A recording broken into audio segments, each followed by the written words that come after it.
Hello, everyone, and welcome to another episode of The Kuehl Show. I am your host today, the insider of the insiders, Tyler Kuehl. I tell you, folks, almost seems like I forget what I'm doing with this thing sometimes because I had to turn on the mic. Because I'll tell you this, it's weird because for the first time in a long time, I actually had to take away my mixer from this desk because I actually had to broadcast games this past weekend, so it's a little unique for me to kind of having to move stuff around because, guys, the pandemic, it's still going on, who am I kidding? But I finally got to call a game in the pandemic, which was weird because I had to do it with a mask on. A mask around, but then when I actually started talking, I could take it down. But when you're walking around, it was unique. But I had to take my mixer out. So for like the first time in, probably, 6 months? 6 months it probably may have been that I've actually had to move this somewhere. And I'm not talking about moving when we move the table from this side to the other side of the room here in the studio, but it's different. It's a good kind of different here too. So that said, welcome back to the Kuehl Show, everyone. I'm the insider to the insider, Tyler Kuehl, and we have us a wonderful show today, which you're watching on 12-Ounce Sports, live, of course, because you're watching us, whether you're watching us on YouTube, Twitter, Facebook, maybe even Zingo TV, channel 761 on there. If you want to go on there and watch us on the big screen on your Google Chromecast or whatnot, make sure you use the promo code 12-Ounce. That's the number 1, the number 2, the letter O, and the letter Z or Z for you improper English users to get on there and watch us on the big screen. Of course, if you have YouTube, you can also watch on the big screen on there. But I digress. Zingo TV, it's more than just us on there as well at 12-Ounce Sports. There's all sorts of cool stuff. The lacrosse network's on there. All sorts of sports from around the globe. I wish I could do the Cats. Who is the old Olympic? Not Kurt Gowdy, but there was another Olympic host. I can't remember his name. Jim McKay. There we go. That's the name. That was a loud clap near the microphone. I really do apologize for that one. But no, so Zingo TV. Go check that one out there. Of course, we must thank our awesome sponsors today, including mybookie.ag down there in the corner. Go on there and win and get paid. I know the Super Bowl was yesterday. We'll get to that in a second. However, I will say this. I was able to use MyBookie for our prop bets that my family and I do every year for the Super Bowl. And I tied for first this year because it came down to, I think I picked the over 54 and a half points. Because I'm like, it'll be Mahomes versus Brady. Defense won't do anything. And then Tampa Bay's defense is like, psych, we're not going to let him even score a touchdown. They didn't even let Patrick Mahomes and Tyreek Hill. I will admit, though, I was right on Tyreek Hill getting more receptions.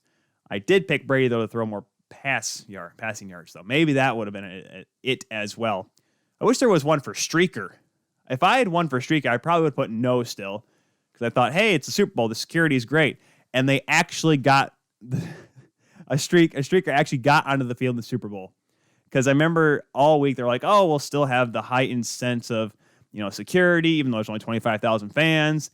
And you would think with 25,000 fans, you'd be able to pick out that guy that's running with a pink bra and shorts onto the field as he's running towards. Like, he had to have been sitting front row and just darted, right? And, of course, there was the audio clip of Kevin McFarland? I forget the guy's name that calls it as well. He does games for CBS on TV. And he does Westwood 1 games for some of the national broadcasts. So got to hear him make the call. Because he was the guy that called, he was in the Monday night game for Westwood 1. And there was a guy that was running on the field. It was San Francisco and LA, like a really boring game.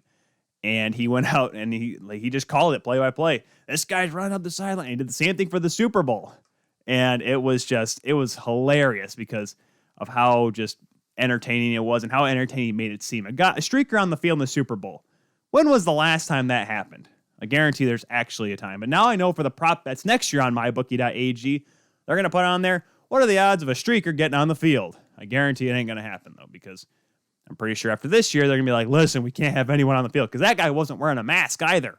That's the real kicker of all this. Not just the fact that he was streaking on the field on the goofball running on the field in the Super Bowl. He wasn't wearing a mask. How dare he?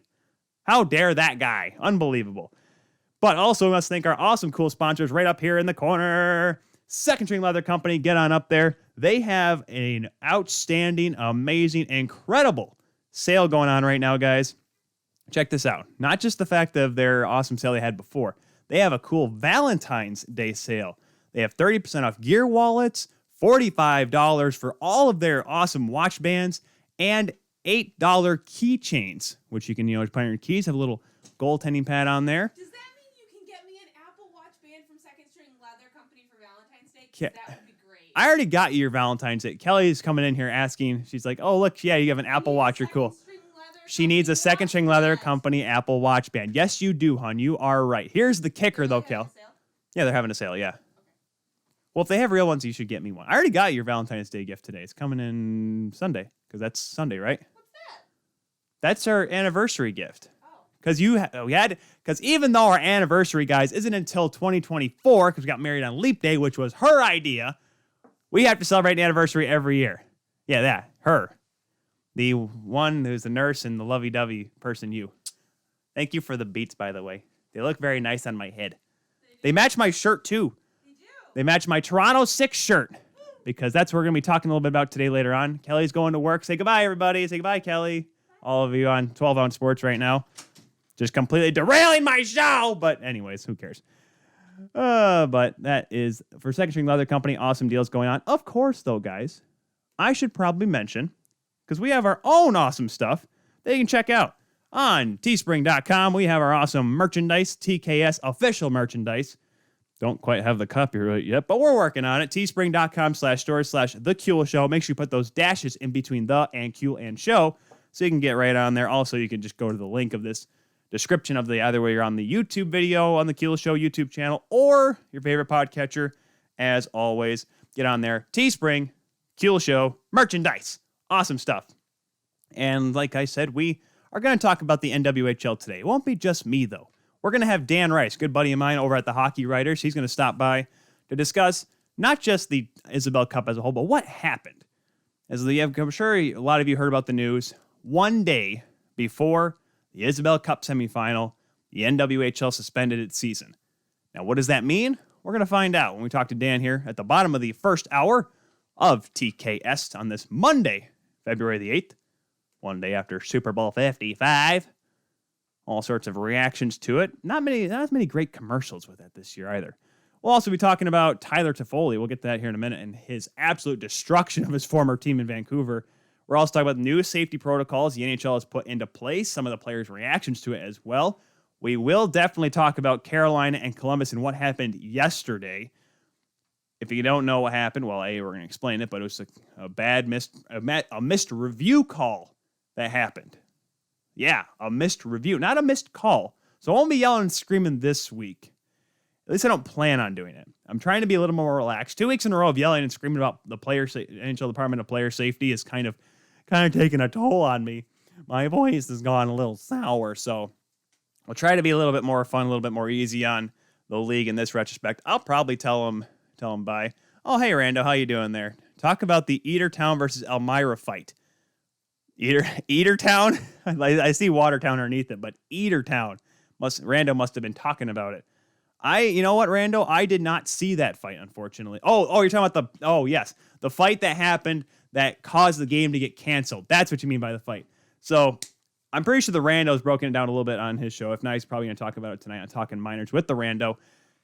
There was a brawl that happened before a game that was supposed to happen between the Watertown Wolves and the Elmira Enforcers, that's their name, of the Federal Prospects Hockey League. And the Fed has always had interesting stories based on guys fighting, guys, was it Troy Passingham going after a bunch of fans in the Commissioner's Cup finals. What happened apparently was before the game, there was an altercation in the hallway between the locker room between Elmira and Watertown that ended up having to cancel the game. Because as of right now, those are the only two teams playing in the Fed. They're just going to play a handful of games against each other, get those players an opportunity to play a little bit. And I chuckle at that because it's the most Fed thing to happen. And I remember when I went on with the Rando a while back, I told him how I played in the Fed, and he's like, I have some stories about the Fed. And he's like, what stories? And I'm like, which ones do you want to hear? And he's like, the good ones. I'm like, okay, I'll give you the good ones, because there are some stories that I have heard and I have experienced at the Fed that aren't necessarily safe for. I would say they are safe for air. They're just they don't put the league in a good light. But I'm pretty sure this whole little brouhaha doesn't put the league in a good light either. So there is that. Also on the show here today, we will get a college hockey scoreboard in. I almost forgot about it this week because with my work at Davenport, and I got wrapped up in that. We'll also get to what to watch for, and we'll talk a little bit about some news and notes, including the importance of a couple of injuries guys that are coming back from injuries this week. So let's get started off. So quickly to the Super Bowl here, because I know I'm a hockey show. We're a hockey show here at TKS, and it's always a fun time for us because we always watch Super Bowl. Alex and I always watch the Super Bowl together, and we'll just chillax and yell and scream about it because we think we just know everything about football. Even though literally the 2 touchdown passes to Rob Gronkowski, while Brady was dropping back, I literally said touchdown. For some reason, I'm not Tony Romo, like calling plays, saying, oh, they're going to, well, I tried to. There was one, it was like a 4th and inch, I'm like, they're going to run off the right guard. And what do? They ran off the right guard, and they got the first down. But I chuckle because every time I call it, my dad looks over and he's like, how do you know he's going to score? And I'm like, you just get that funny feeling inside. And I was actually chatting with Peyton Turnage, one of our members of our 5-Timers Club here on TKS, and we were discussing it a little bit, just texting back and forth. And he said he Tony Romo'd one time a power play goal as a color commentator one time. And I told him, like, yeah, I have this weird thing about face-offs. He's like, what do you mean about face-offs? Like, I just, for some reason, know when or how a face-off's going to go, depending on which team and how they win it. At least in a respective zone, in the offensive zone or the defensive zone. And I remember I did it the first game I did with Harrison Watt up at Ferris State, and it absolutely terrified him. It was like 3 seconds left, and I think they were playing Bemidji State. It was down to our left, and he's like, Tyler, what do you got to do here to try to get a shot on goal? I'm like, well, here's what's going to happen. You're going to stack 3 guys at the inside hash. And you need to have a left-handed shot taking the draw. He's going to try to win it right back to the top of the circle, and he's going to try to take a shot, but it's going to go high and wide because he's going to try to rip it too hard. They win the drawback, right-handed shot at the top of the circle, fires it wide, and goes around. The buzzer sounds, end of the period. And he just he looked over at me. He's like, holy cow. But an explanation to that is I was a goaltender. And now what does this have to do with face-offs? Tyler, you didn't take the face-off. You just stood there as a goaltender. When you're a goaltender, you need to be extremely active. Your job is not just stopping the puck. Contrary to what people believe. It's not just sit there, block a couple shots, and hope for the best. That's not how this works, unfortunately. I took it upon myself to sit and try to determine what is going to happen to make sure that everything went right for my team. So when I saw that we had a right-handed shot on the draw to my left, so pretty much if he won it backhand, he was going to win it right back to me. He was going to go forehand to go in the corner. So I'm directing traffic to, hey, make sure we have D-man on the wall. We'll have the 3 down the middle. Hey, you make sure you go to this guy at the top. Like, they will line up a shooter at the top of the circles or the defenseman. Hey, you go out to the left point. I'm looking like Brady. That's what I explained to Peyton. I go out there. I'm like, all right, Pete, win it to the corner. Make sure you fire it around the end boards. You fire up to that right, go up to the right point. If we win it, get over to the far wall. Defenseman, make sure you tie him up. Don't let him get by. You go up and try to win the draw with your teammate. And this is happening in a matter of like 5 or 6 seconds because the ref just wants to drop the puck and get the heck out of there, right? Or the linesman. They don't care about what I want to do. I can't call a timeout while I am discussing or while I'm trying to tell my team what to do on the faceoff. So literally this is douche, or I say douche because we had a guy named Evan Ducharme. Evan, go up there at the top. Midgie, get up there as far as you can, and just telling everyone like what route to run or what route to skate in order to, if we win the draw, and then if we lose the draw. It's it sounds very trivial. I get that. However, it is so important to make sure that you have everyone on point on a faceoff. Because how many times have you watched a game? NHL, college, pro, junior, minor hockey, peewee hockey. A faceoff is won or lost, and it results in a goal in some form. Whether it be in the offense zone, quick faceoff draw, shot on, goes in, or get a rebound and they score because of a defensive breakdown. Or faceoff win, quick breakout, they fly 3-on-2 and end up leading to a goal on the rush. How many times have you seen that? That's because of players playing their roles and doing their jobs. It's an incredible video thing that I would love to go through one day. I need to have access to video and be able to, permission to use it on this show, because this is why I would love to have Rachel Dory on. Rachel Dory used to do video work for the New Jersey Devils. She's one half of the Staff and Graph podcast, which you can find on your favorite podcatcher as well. It's so intriguing to see what happens and what each player does. Like when you're watching a game, you see plays happen, and for a big save or a big play, what you'll see is a highlight of that during a broadcast. Unless you watch a breakout, or if you see a turnover, see the puck ever turned over, you want to go back and watch it again just to see what he could have been looking. Now, sometimes that does happen because it may lead to a goal or may lead to a chance, and sometimes they'll break it down depending on the broadcast. I typically, and this is not a knock against anyone in particular, but I typically see it when I'm watching Sportsnet or TSN, because typically that's what they do. They will look at a certain play. Now, NBC does stuff as well. Sometimes Eddie Olczyk will explain plays. Keith Jones will do the same thing as well. And of course, you have your local Fox Sports or your local, Root Sports. If you're up northwest, I think it was AT&T for Vegas and Pittsburgh now. What I'm saying is they do it, but I find myself seeing it more often on the Canadian broadcasts.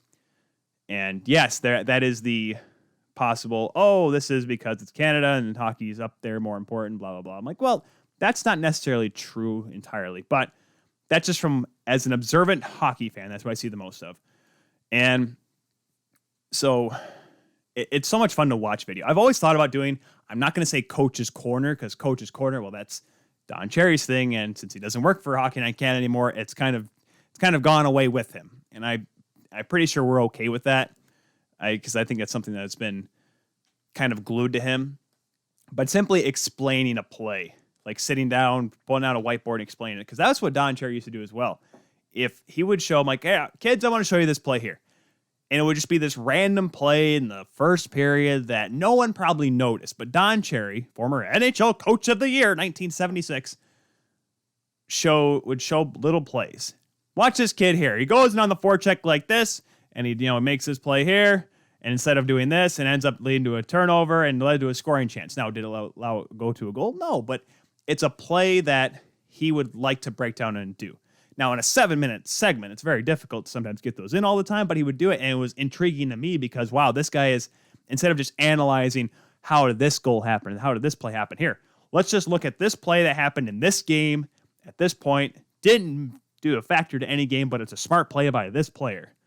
That's what a video coach does. They look for those things for that player to work on, or to show other players, hey, this is what we should be doing on our forecheck, on our back check, on our breakouts, whatever.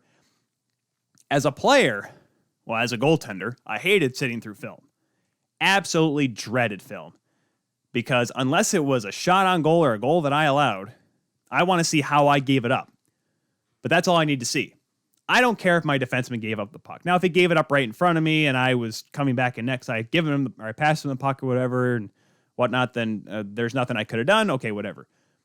But if I had to sit through film, because there was one time at Davenport, Coach Green, we were playing a game against UM Flint. We were there for 2 hours breaking down this one game. And I think we may have gotten through 10 minutes of it because of, I guess we just played horribly according to him. And it was just, for me, I wanted to stand up and say, what am I even doing here? Is it even worthwhile if I sit here? Because what does this have to do with me? All right, I gave up that one goal. Move along. Anything else for me today? Because yes, is it selfish? But that's how a goaltender thought. Now, analyst and broadcaster Tyler, holy cow, I would love to sit through a film session and explain what's going on. And gosh, I remember there was one time I think I was playing Bantam. And it was checking my time here, make sure we don't run out of time because we got Dan Rice coming up here at the bottom of the hour, so less than 10 minutes from now. We were at Bantam, and we were at camp. We were at a training camp. And our coach was explaining penalty kill. And this is where I don't want to say I have expertise in penalty kill, but I played on a couple teams where we just got into a lot of penalty trouble. So I figured out what a good penalty kill would be. And I remember I raised my hand and my coach, can I show you something? This is in front of the whole team, right? And he's like, all right, go. All right, bring it ahead, Tyler. Show us what you got. And don't forget, Bantam travel hockey, Bantam prep hockey, for those of our friends from the North, there are some teams that really care, and there's some teams that really don't. So this was very tough for me to try to explain it, but I pretty much broke down how we should attack on a penalty kill to our team. Now, don't forget, this is 13-year-old Tyler with long flowing blonde hair and who was a motor mouth, more so than I am now. So if you think I talk fast now, God forbid when Tyler had energy of a young teenager in adolescence. It wasn't pretty, let me tell you. So that said, I remember I explained the whole penalty kill, and literally I turned around as I was drawing up, because I wasn't quite John Madden drawing all over the board, but it was just so much going on that I was explaining. I turned my eyes back to my teammates, and there was just, looking like a bunch of Tim Allens out in the crowd, because everyone just bug-eyed and like, what are you talking about? And as the season went on, I remember one time we're at practice, and Coach Sherry came to everyone and said, all right, let's try this. Not necessarily saying it was my idea, but it was similar to what I had explained. And the team, and he did a better job of probably explaining it than I did. So that's hence why it worked. But I remember we were doing the penalty kill in practice. We ended up doing it in the game. And I kind of sat there and I was like, this is my idea. And now, like I said, Coach probably totally forgot that I ever said that. He probably watched a game and saw it. And he's like, oh, well, that's a good idea how to run a penalty kill. And that's how they ended up running it. So maybe that's how it came around. But I'd like to think that I had a helping hand in our team's penalty kill. Now, I'm not saying we had a 95% success rate on our penalty kill, but you know, our goaltender that we had, you know, it wasn't the best. That's me, by the way. So, just a couple more minutes before we go to break, and we'll talk to Dan Rice about the National Women's Hockey League. We'll probably talk more about Tyler Toffoli after the break, simply because, well, we don't have a whole lot of time, because Tyler Toffoli's had an incredible season so far. And by incredible season, I mean incredible 5 games against the Vancouver Canucks with the Montreal Canadiens. Montreal right now, who is towards the top of that Scotiabank North Division. We'll talk about other divisions as well, not just the North, okay? I know it's easy for me to watch the North because, well, I follow a lot of people that are members of the media that either broadcast the North Division or cover the North Division for various media outlets up there. But we'll get to more as well. We'll talk a little bit about, like I said, the Columbus Carolina game. We'll talk about what's going on out west as well. And we have a lot of cancellations and postponements for hockey games, part of the National Hockey League schedule due to COVID-19. And I guess I got a couple minutes to talk about it. So Buffalo, Minnesota, and New Jersey all had to further postpone hockey games. They've been postponed now for, I believe, they've been sitting in COVID protocol now for at least a week. Now it's going to get extended through another week because of continuing positive tests. As of right now, as of today, 9 players for the Buffalo Sabres have tested positive for COVID-19 and have had to enter COVID protocol. Same with their head coach, Ralph Kruger, 61 years old. Ralph Kruger, by the way. Now, yes, Ralph Kruger, if you've ever seen the man, he's a relatively fit individual. So I'm not saying he's a big health risk, but he is elder. He is technically a senior, close to a senior citizen. So there is concern with that retrospect. And we'll get to all the COVID protocol changes here in a little bit. If you have not heard about them yet, I'll kind of briefly go through them and what that could mean. Briefly go through the protocols and what that could mean. And like I said, Buffalo's in trouble. Minnesota and New Jersey are the only teams that have extended their protocols. And it just goes back to my thing I said last week. Not many teams are going to play a 56-game schedule. You know? Now, knock on wood as I say this, because I remember I hear from everyone else, the only teams that have not had to postpone games yet, or at least it's affected the massive schedule across the entire division, is the North, knock on wood. The only player that's had to sit out of quarantine, knock on wood, is Pierre-Luc Dubois, knock on wood. And he's just starting skating now for the Winnipeg Jets since that trade that brought him to Winnipeg, which saw Patrick Laine and Jack Roslovic going to Columbus. And we'll get to Patrick Laine in a little bit because that has to do with the Canes and Jackets game from yesterday. So with that, let's take a quick pause here on the Kula Show. Because when we come back, we'll be talking with Dan Rice of the Hockey Writers. We're going to try to figure out what all happened with the NWHL bubble, or maybe lack thereof. We'll kind of try to figure out what happened, why there's no hockey, and why in the world did the season get suspended. Well, let's talk about the good stuff from the tournament as well. All that and more when we come back here on the Kula Show here on 12 Ounce Sports.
And welcome back, everyone, to the Kuehl Show here on 12 Ounce Sports. Tyler Kuehl here, the insider of the insiders, joining you here today. And thank you for joining me here on this lovely, amazing, pretty mediocre Monday afternoon here in West Michigan.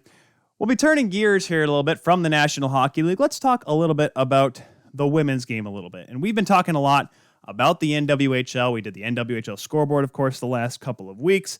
So all of a sudden, it stops. It gets suspended again. The NWHL season stops. Why does that happen? Well, let's get some help here.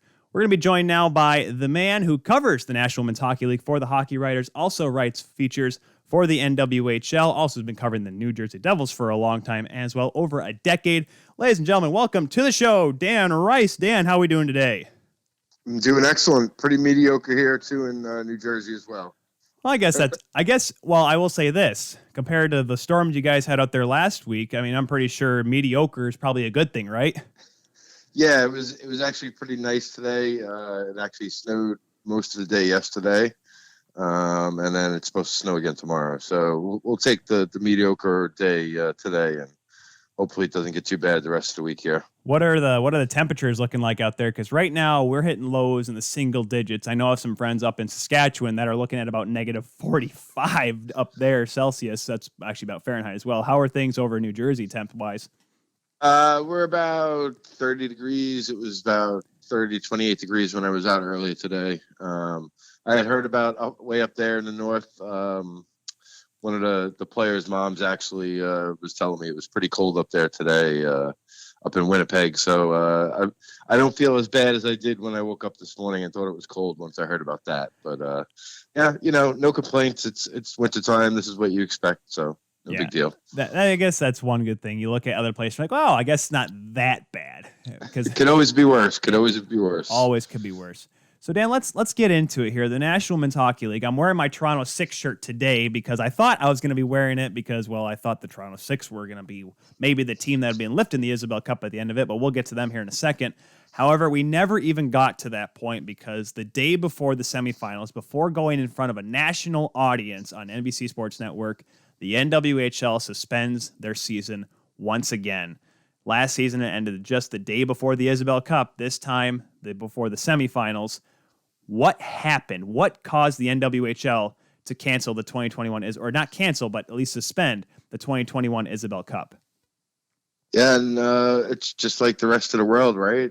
You can run and try and hide from COVID, but unless your plan is airtight, COVID's going to find a way in, and that's kind of what happened up in Lake Placid. It started small and Before we knew it, a week went by, and a lot of people got infected. A lot of people got sick, and they made the right call and they sent everybody home. And I believe that was the right move because the positive number of cases has continued to grow since the players and teams have left Lake Placid. So it's a shame, as you mentioned right before, it's supposed to be in front of a national audience.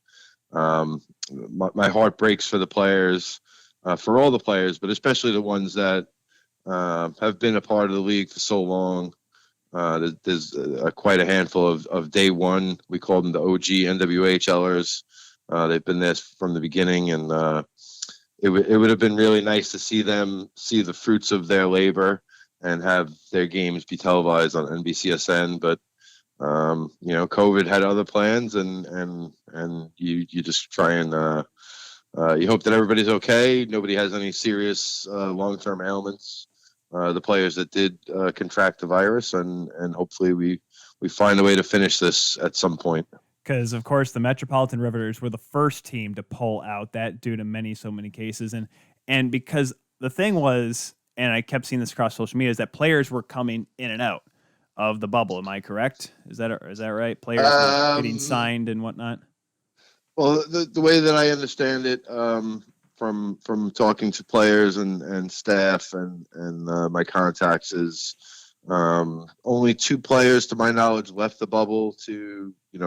They got there, they decided they didn't want to be there for whatever reasons, and they decided to opt out, which the league said was, always on the table.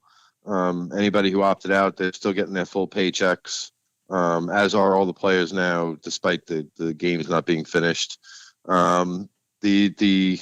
Some players started coming in that were with the teams, training the months leading up to this 2-week bubble tournament. And for whatever reasons, be it work or, a lot of these players have day jobs, so they weren't able to secure that off time 2 weeks in the middle of January after a new year starts to take that time off. So a couple players did come in. But to my knowledge, the spread didn't come from them. It came from somebody that was already in the bubble. And then, as we see in the world, you have that many people in close contact on a day-to-day basis, and it's pretty easy for the virus to find its way around. And like I said, a bunch more players have been confirmed positive since leaving. So again, it was the right move, but I don't think the players coming in had anything to do with that, because as far as I know, those players have all tested negative to this point. Because that was a big thing of the discussion too. Because people were saying if it's not a bubble, because people are saying, oh, if it's not a bubble, if you're letting players in, you shouldn't, don't bill it as a bubble. But it pretty much was, because the players were staying there, the ones that were competing, except like you said, a couple new faces that came in that were training with the team, but. These players have day jobs, not like the NWHL. Right. Women's hockey's not at that point yet. Of course, that is the goal, right? Exactly, 100%. And what kind of threw myself and a lot of the reporters, I think at some point we always knew that it wasn't the bubble that we saw in Canada with the NHL and down in Florida with the NBA. It wasn't that type of bubble, but we figured it was going to be pretty safe quarters as long as everybody tested negative before they headed up, and that was the case. My guess would be that somebody tested negative before entering Lake Placid, but was carrying the virus, and it just didn't show up. And then from there, it was all pretty downhill. And in the press conference following all this, the announcement that it was being suspended. The commissioner started straying away from the term bubble and referred to it as a restrictive access environment. And to my knowledge, the players, I don't think they were like out on the town going to bars or anything like that. But it was, for the most part, most of them were, going to their hotel rooms, and from their hotel rooms to the rink, which was about a mile away, and then back and forth. And they split the teams up into 2 hotels. 3 teams in each hotel. Each team had their own floor. Everybody had their own rooms. I know a lot of teams, specifically Buffalo, did a lot of Zoom meetings, throughout the course of their time there, going over defensive tendencies and how they want to play and those kind of things. And just to check up on each other, because you can't do that in person anymore. So, Right. At least not when you're in that environment and you're trying to keep everybody as safe as possible. But it, some, like I said at the beginning, COVID found its way in, and once it found its way in, it was pretty much the end. The end was in sight after that happened, and it maybe they waited a couple of days too late to cancel or suspend the rest of the season, but it is what it is now, and what's done is done. That is the tough part, because as soon as we heard the first one about the Riveters having to miss the game, which then they threw the Toronto Six into play on that Wednesday night, it was kind of like they're still going to go, but it's like, oh, you can just tell there was like the seed was planted. The seed of doubt was planted that you didn't know if you were actually going to finish this thing. The gray storm clouds started coming over Lake Placid around that point, 100%. Right. And then, of course, then they pull out because of COVID tests, but there's like, all right, everyone else is okay. Let's keep playing. And we get to it. Do you think they were just kind of waiting? That's why they waited until the day before, just to see, hey, can we still play? If we have enough players test negative, we can still play. Because obviously you don't want to wait until the day of the semifinal, have all the NBC trucks there, have them all set up, and then all of a sudden we can't play. Because that would have been a worse look on the league. But you could tell they were just trying to wait until, just to make sure, like, any possible chance of playing, they were going to take that chance. And I commend the league for it. They got to take that opportunity, right? If they can get it. I do, and I understand the business aspect of it, 100%. But also in my talking with some of the players, specifically on the Connecticut team, they didn't feel like the league was putting their best interest at heart, or had their best interest at heart.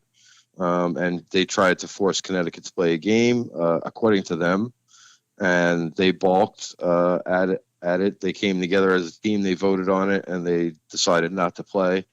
And they said that the league basically gave them an ultimatum. If they didn't play, then they were out of the tournament. They said, okay, so I guess we're not playing. And they said, okay, I guess you're going home then. And, and then you see, this is one of the things that I asked at the press conference with the commissioner and a couple of the league brass. What changed from Connecticut? That was, I believe, a Sunday or a Monday where they forfeited their game. What happened from then until the middle of the week when you decided to scrap the whole rest of the season? And they said that it was trending in the wrong direction. And that ended up being prophetic, because, as I just mentioned, we've seen or I've been told about a number of positive tests since that point in time. I believe that day somebody reported that Boston had six positive cases on their team, as well as the coach. So the virus was clearly there. There was no way they were going to be able to pull the rest of those games off. Okay, because that clarifies a lot for a lot of people, because people thought Connecticut just up and left because of some other reason. Because when I first heard, because that was during Game 3 when it was announced that Connecticut was pulling out of the tournament because Buffalo and Boston had their play-in series, which Game 3 all of a sudden looked like the biggest game of the tournament so far of the season, because it determines who gets that fourth spot. Because Connecticut and Minnesota and Toronto had already clinched the top 3 after the Riveters pulled out. But that was a big deal, because I saw Jeff Merrick tweeted it of Sportsnet saying that this does not have to do with, he initially said it didn't have to do with COVID, but then obviously what came out after was it has to do with COVID, but it's not because of the Connecticut players that tested positive. It's because of how the league was treating the safety of the players. That's what I guess is what he basically meant by that. Yes. To my knowledge, the first game that they played after the reshuffling of the scheduling, they were missing 4 players. To my knowledge, those 4 players all contracted the coronavirus. And the Whale as a team said, hey, you're going to force us to play a game.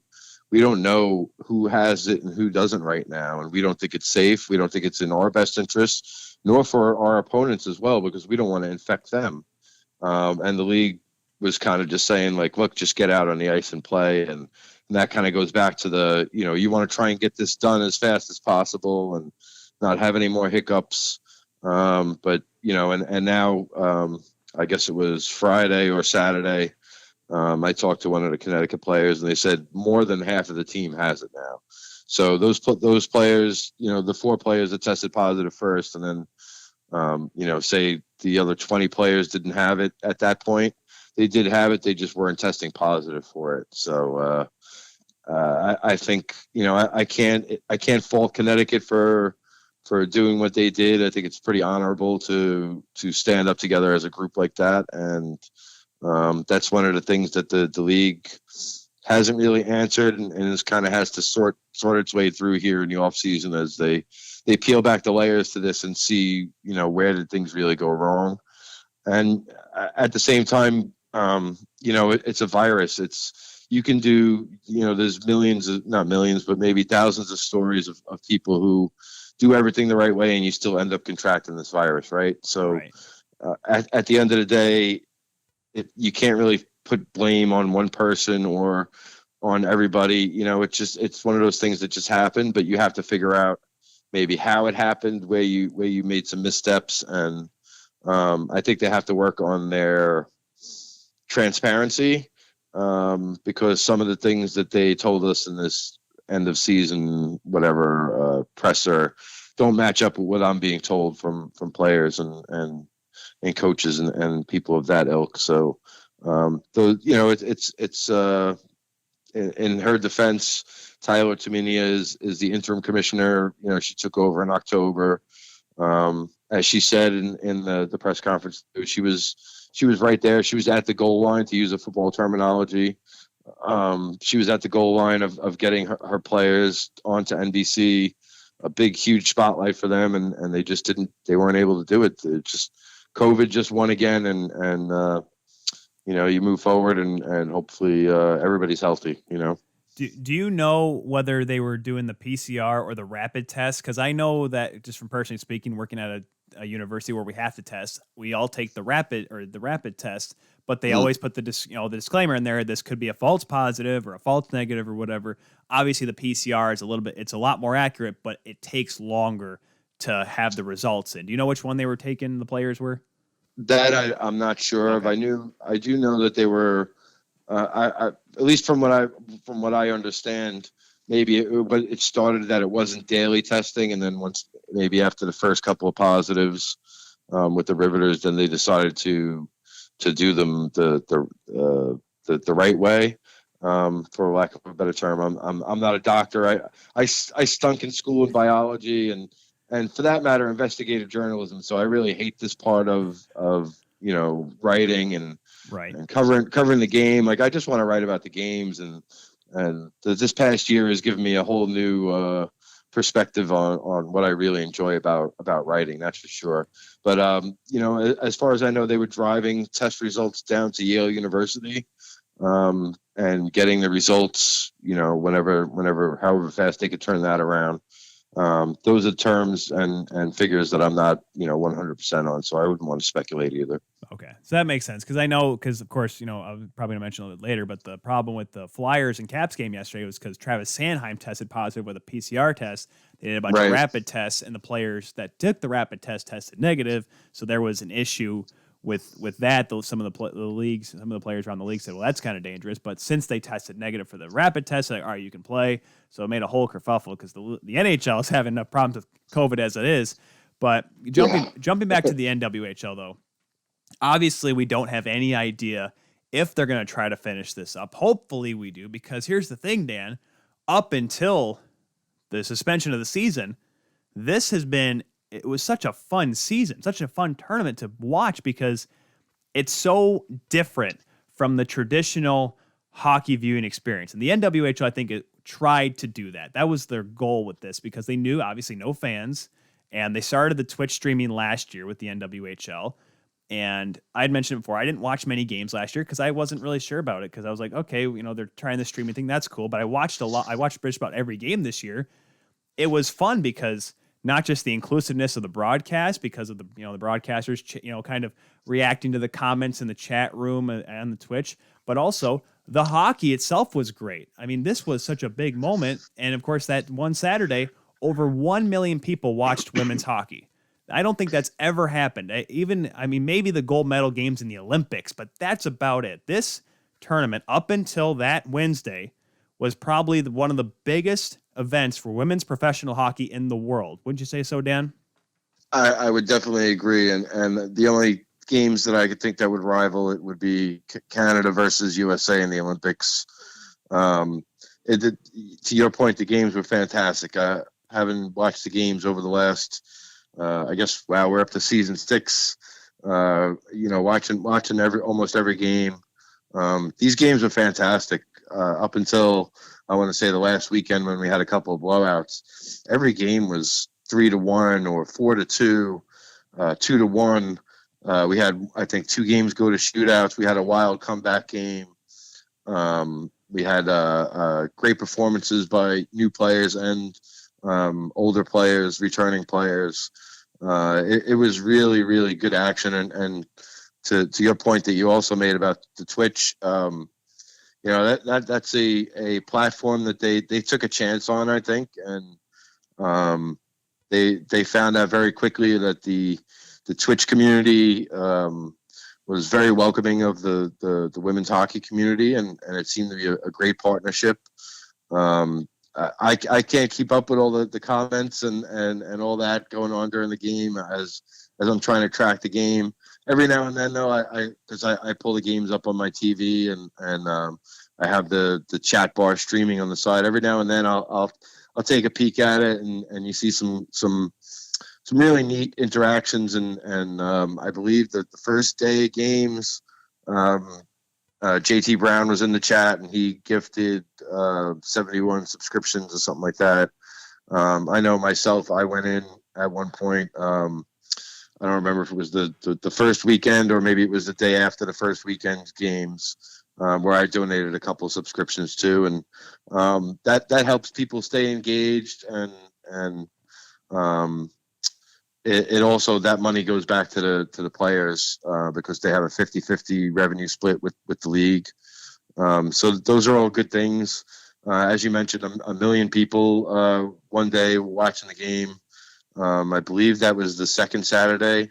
That first Buffalo Boston game of their series that ended up not really being a series, but that was a great day to see all the excitement of not only the people watching it, the people online reacting to it, and to hear the reactions from the players afterwards, whether it be publicly during the press conference or just privately in our conversations.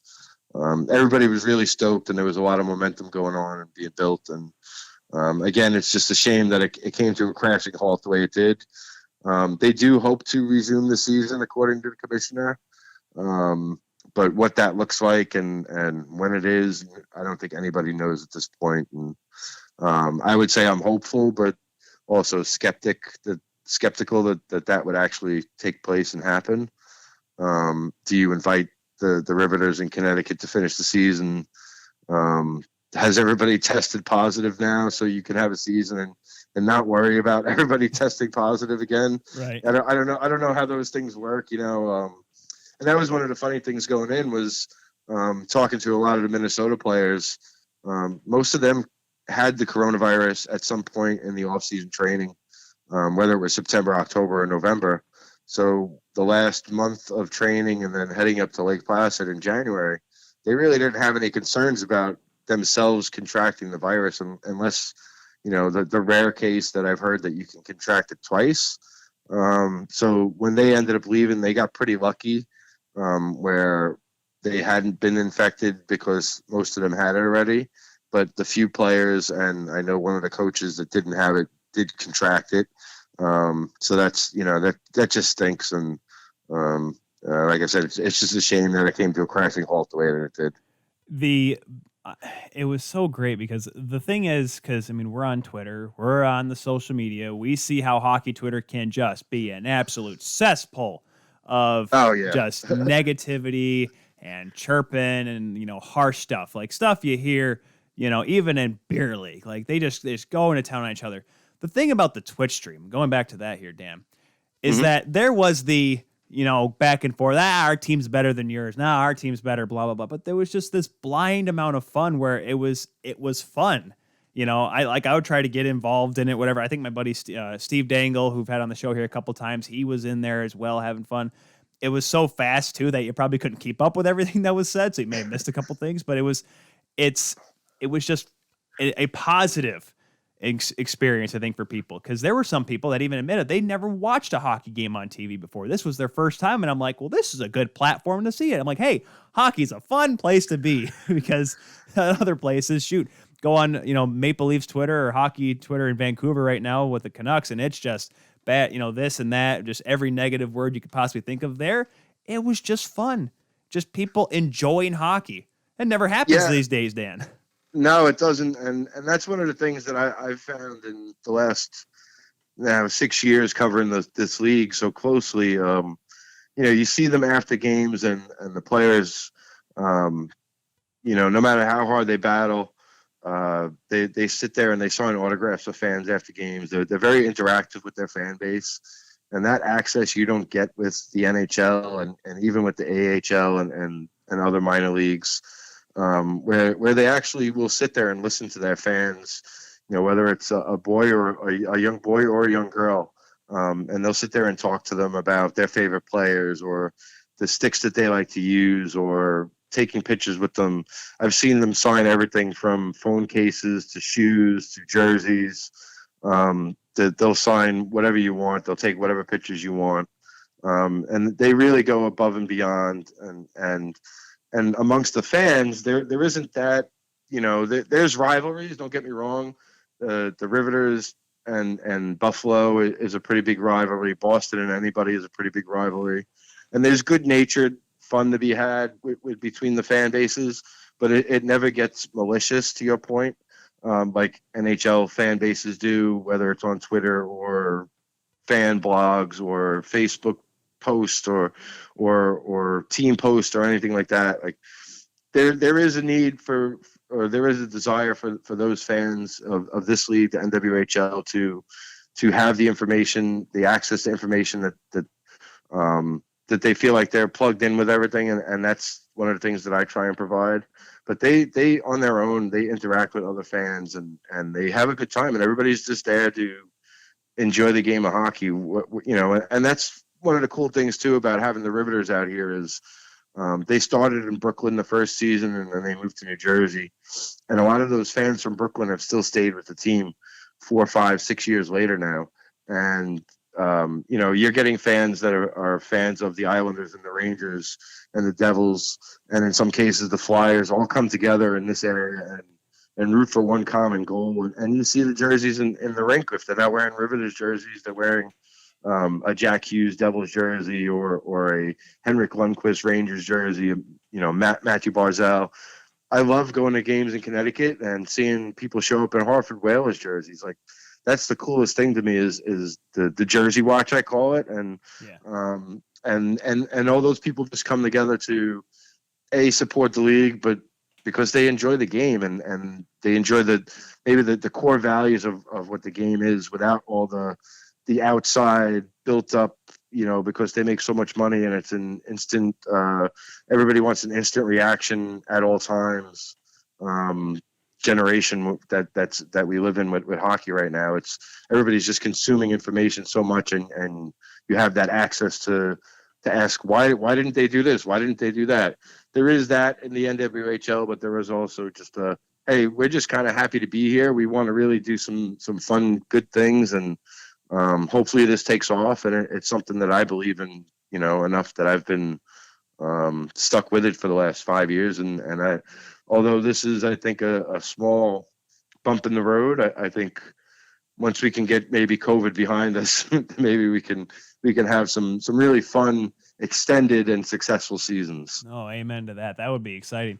The biggest thing, I think, looking now at the teams in particular, Connecticut had a really good team. The Riveters had Sonia Shelley playing absolutely outstanding in goal for them, but the team that finished first after the reshuffling, of course, was a team that I don't think anyone expected. As I flash my Toronto 6 shirt on the camera here, because I had Digit Murphy on the show a couple months ago, and it was right after the Lake Placid announcement, because it was a big deal. Like, hey, the NWHL is coming back, and there was a lot of skepticism about having a team in Toronto, mainly because of how the CWHL ended. And I was in that group, Dan, I'll be honest.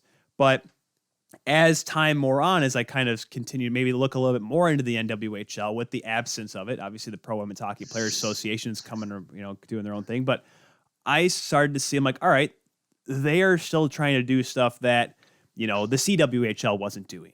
The NWHL with the Twitch streams and all this inclusive content for fans. Like, this is exciting. And they were starting to come around, and they got this Isabel Cup, and then they're going to have it in a bubble. I'm like, okay, cool. They're going to play. Let's just check it out. And they got the Toronto Six, a brand new team. And then all of a sudden they get, the deal with NBC Sports. And then all of a sudden there's, Discover is coming, and like all these sponsors all of a sudden just climbing in. I'm like, wow, this league is gaining momentum in a good way. And I'm not saying it was just exciting to be around it. So I dove in a little bit more, and I am a Leafs fan there, Dan. And so I've been looking for a winner. So maybe this brand new team can win, but the Toronto Six, it was a surprise because that first game they get shut out by the Riveters. Well, darn it, they outshot them though. Hey, that's a good, a little bit of brownie points there. 40 shots, I think they had that game. Didn't they have 40 shots just about every game? Just about, yeah. I think Mike Murphy over at the Ice Garden, he said something like it was like they were averaging going into the semifinal, they were averaging like 41 shots. It was ridiculous. But then the game against Minnesota happened, and I was just, oh gosh, they are a Toronto team. They blew a 5-1 lead. I'm like, no, this can't happen. But then just the next game, they just turn it around. They beat Boston once again, a thing that never happens in Toronto. They just all of a sudden rally around, and they have great performances from Michaela Grant-Mentis. Elaine Shuley in goal played really well. Woods, they all looked good. I mean, it just seemed like the team came around. What made the Toronto Six, even before they started getting wins on the score sheet, what made them such a dominant team to outchance teams every single night and eventually turn that into what was going to be the top seed going into the semifinals? First of all, when you had Digit on, were you able to get a word in at all? Because I know she likes to talk. I got 4. No, I said Riveteers once by accident, and boy, I did not talk for 5 minutes. She let you have it. Now, Digit is great, and before this season, I knew a little bit about her, but I never had any interactions with her per se. I thought she was phenomenal. Her enthusiasm and energy in the post game press conferences was top notch. To your question about how did they turn it around? Interestingly enough, they didn't really get to practice too much together. Because of the restrictions of gatherings in Canada. Right. So they would kind of practice in 10-person groups, I think, or maybe even smaller, maybe 8-person groups. So maybe the 2 weeks leading up to the tournament is when they really started to practice together as a group, a full team. And that first game, nerves probably kick in. Especially you give up a goal, I think it was 65 seconds or 55 seconds into the game. On a fluky point shot, puck finds its way in, and then it's an uphill climb from there. And the Riveters were ready to play. They were a group that was mostly together, coming back from last season. New faces definitely, but the core was still there and how they wanted to play. But going on from there, Toronto they really started to find their legs and confidence. You mentioned Michaela Grant-Mentis; she was phenomenal. I don't think we're voting on MVP or anything like that, but she was definitely would have been in the running for those kind of accolades. She was phenomenal. The defense was phenomenal too, and they played, I think, the last two to three games they played with only 5D because one of the defenders ended up having to sit out, which we haven't confirmed, but we assume is COVID related. So it was a phenomenal group effort. And I think, once they got that first win, I think it just kind of became like a snowball effect. They started to have their dance parties afterwards, and you get into a good headspace. You get a hot goalie. Truly was amazing.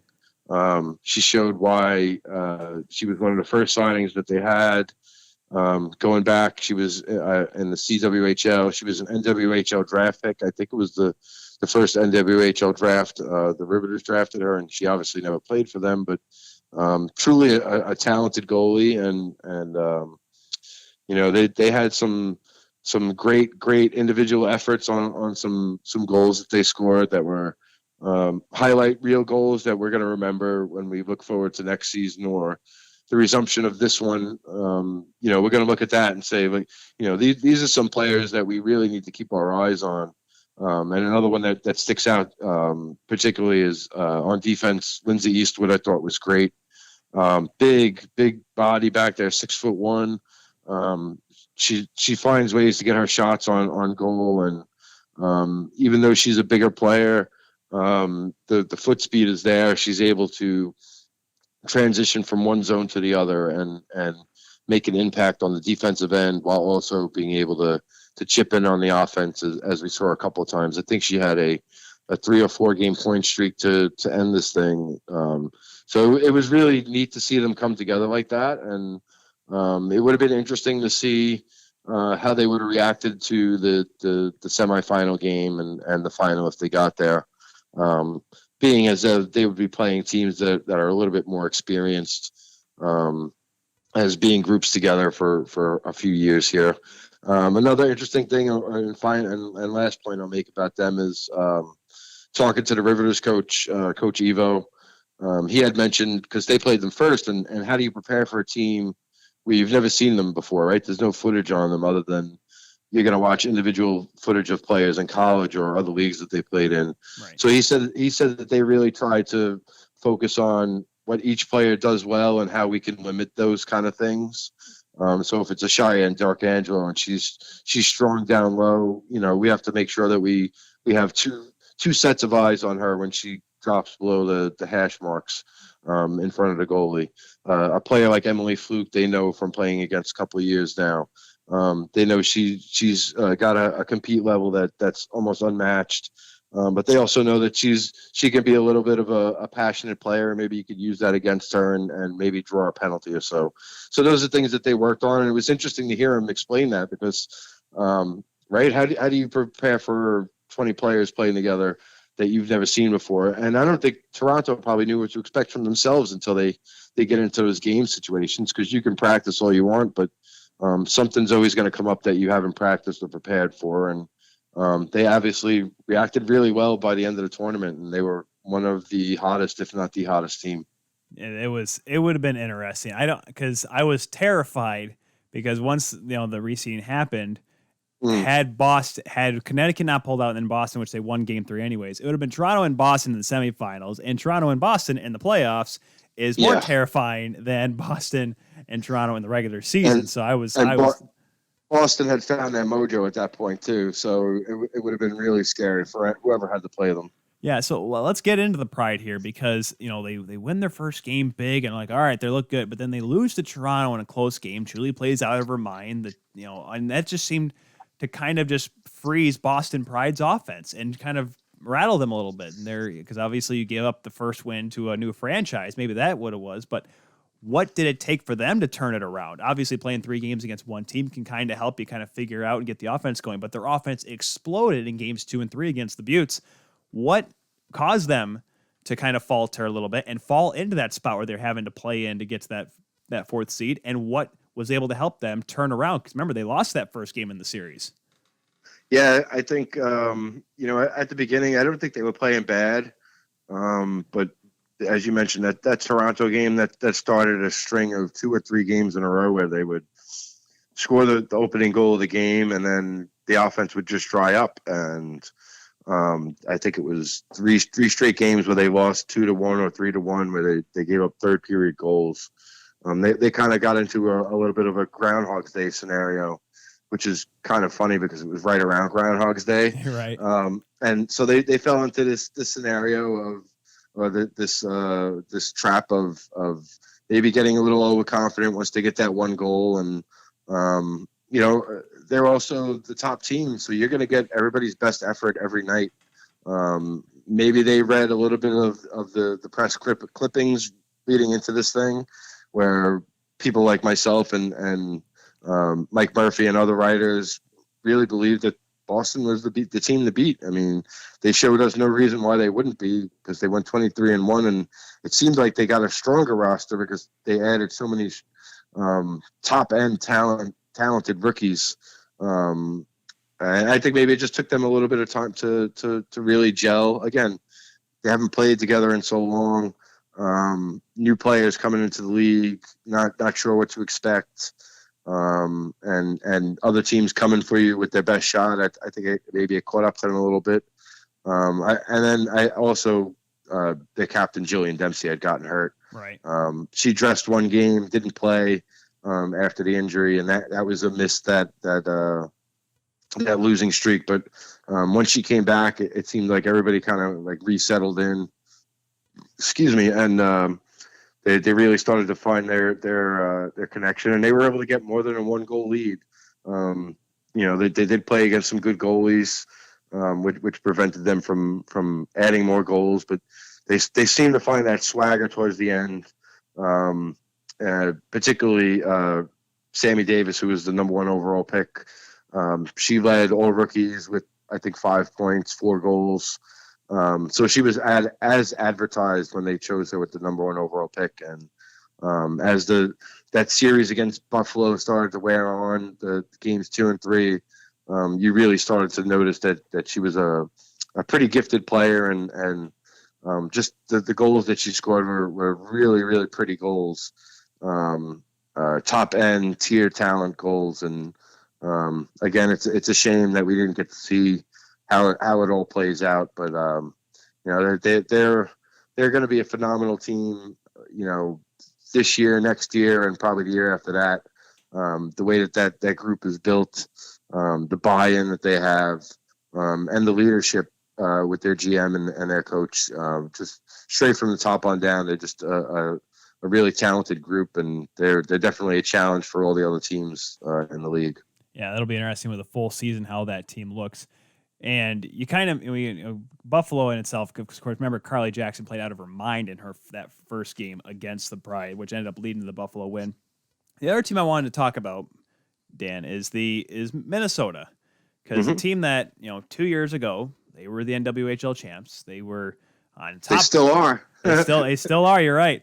They are the Toronto Raptors of women's hockey. They are the longest reigning champs of all time. But I love looking at it because I watched them, and first of all, gotta say, Amanda Levier. I like Emil Zetterquist's pads over in Colgate. He's got like the checkerboard, but Levier's pads with the fish on them.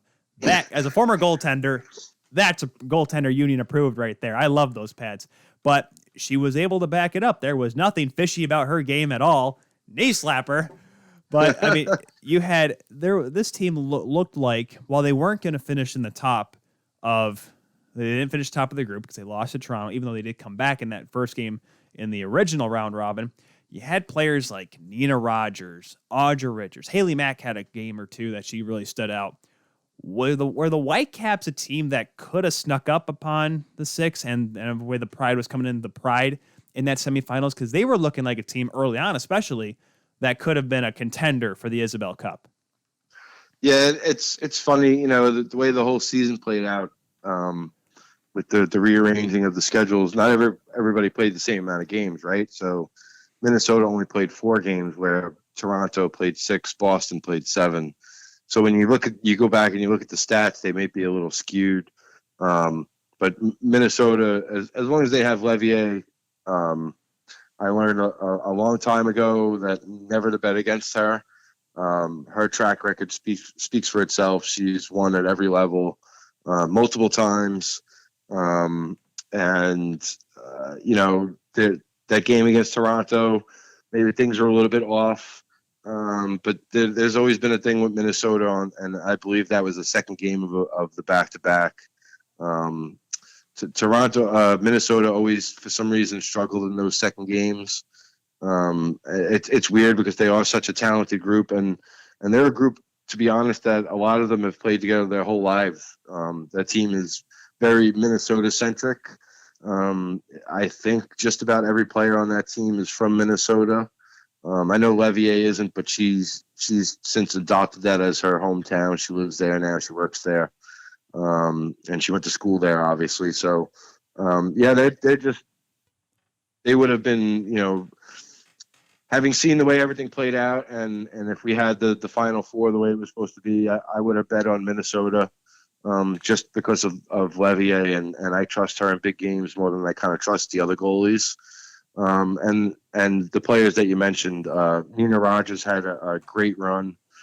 I think the last game she had 2 goals and an assist. That was basically like half of her, career point total in one game. And she was really getting the ice time, and other players weren't scoring like Allie Dunstrom and Jonna Curtis, but they were still getting chances. They just weren't putting the puck in the back of the net. And with that group, it's just always, you just never know who's gonna get you. It could be Dunstrom one game, next game it could be Rogers, it could be Audra Richards, it could be one of the defenders, because they have a talented group back there too. So for my money, they were probably the team to beat. And I know, at least in Dunstrom's case, knowing her a little bit, she wasn't playing at 100%. She had some things that she was going through, and maybe that's why she ended up pointless in the 4 games that they played. But she was still getting chances, and she was still a threat every time she was on the ice. So, I'll take an Allie Dunstrom at 75% over a lot of other players at 100% any day of the week, just because of the talent and skill level. But that's a dangerous, talented team. And when they're all clicking on the same page, they're a team to be reckoned with, and probably one of the 2 best teams along with Boston in this league right now. I will say this. It's almost easy to be like, oh, look at the team next year, because I know there's already the odds out for like next year's Super Bowl champion, because you see a lot of rosters have the same amount of players for the most part.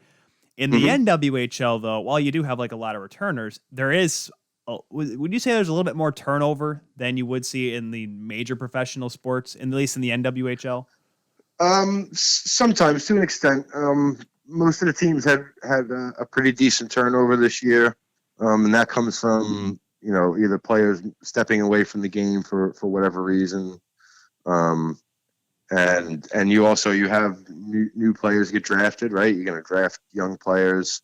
You're going to sign young players that weren't drafted coming out of college, and a lot of their, because they aren't paid like professionals should be. They're getting there. They're working towards it, but they're not there yet. And you have to have a day job for the most part, unless you're living at home with your parents, right? So, right, exactly. A lot of these players, so the Riveters aren't going to be able to sign a player that maybe played school in Wisconsin or Minnesota, just for the fact that they would probably have to find a job or a place to live out here, and it might be a little bit more costly to do that. So sometimes you're only picking from a small pool. On the flip side of that, though, the Riveters, I know, and I'm sure the other teams do this too, but being around them, I know that they have a setup where whether it's their GM or somebody involved with the league will help to find them housing. And they'll do it where it'll be 2 or 3 players can, rent out the second floor of a house for 6 months or something like that, while they're in town training, getting ready for games, practicing, and all that. And then, they find a job, a side hustle to make a couple of bucks and put some money in your pocket. But you're also able to still focus on getting better at hockey and training with your teammates and those kind of things. So it's interesting to see the turnover from year to year. Sometimes we have players come back that haven't played in a couple of years. Like I mentioned at the top when we talked about the missing out on the NBC games, there's probably 5 or 6 players I think now that have been here since the first season, and that's in total. So that shows you, only in 6 years how much turnover there is. But those players are very important because they're the foundation. They're, for the most part, the faces of the league. And the next players come in, the next generation. It's crazy. I joke with the older players, like these girls that are just starting in the league this year or next year, when they were going to college, like they were watching you playing in this league, and it makes them feel old because, it goes by pretty quick, even though 5 years, 6 years is a long time. It does go by pretty quick, and all of a sudden you're the oldest player on your team and you're 26 years old or 28 years old. So they have some fun with that with their teammates, and the older girls get called grannies or grandmas and stuff like that. So it's interesting. It's the roster turnover can be a crazy thing, but most of the teams have pretty good leadership and a direction. They know the type of players they're looking for, locality based and skill wise.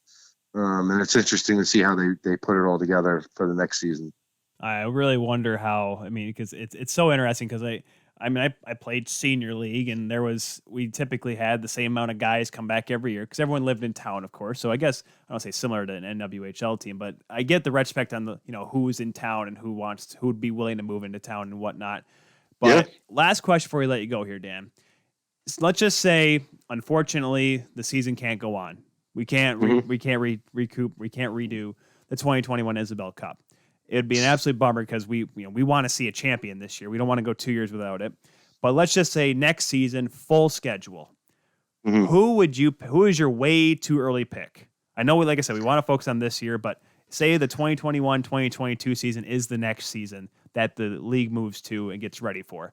Who would your pick be to be the Isabel Cup champion? Your way too early pick, but who would it be? My way too early pick would be Minnesota, just because I would assume that 90% of that roster is going to come back. That's a group that, they're familiar with each other. They play a long time with each other. And to my earlier point, they have Amanda Levier in net. I might be a little biased because I'm pretty good friends with her and her family. But she is dynamite in goal. And if you have her behind you, you have a chance. Another interesting aspect, there's been a little some rumblings that there might be an expansion team coming next year. Ooh. I've heard there might even be two, but I have heard for sure that they're seriously considering adding another team in Canada.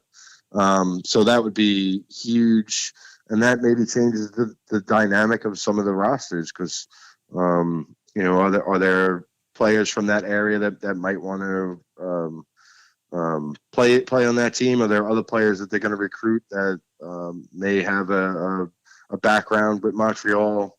So it'll be interesting to see how that all plays out. But to answer your original question, I have to go with Minnesota. They're the reigning champs, right? Yep. It's almost 2 years running now. So to be to reach the top of the mountain, you got to beat the top dog. And I'll ride with Minnesota until proven otherwise. Yeah, to your point about the two Canadian teams, there was initial talk following the departure of the CW, the folding of the CWHL, that there was going to be Toronto and Montreal. So that'd be interesting. Yes. And of course, the Lake Canadian had an amazing following. They were the last Clarkson Cup champs in that league.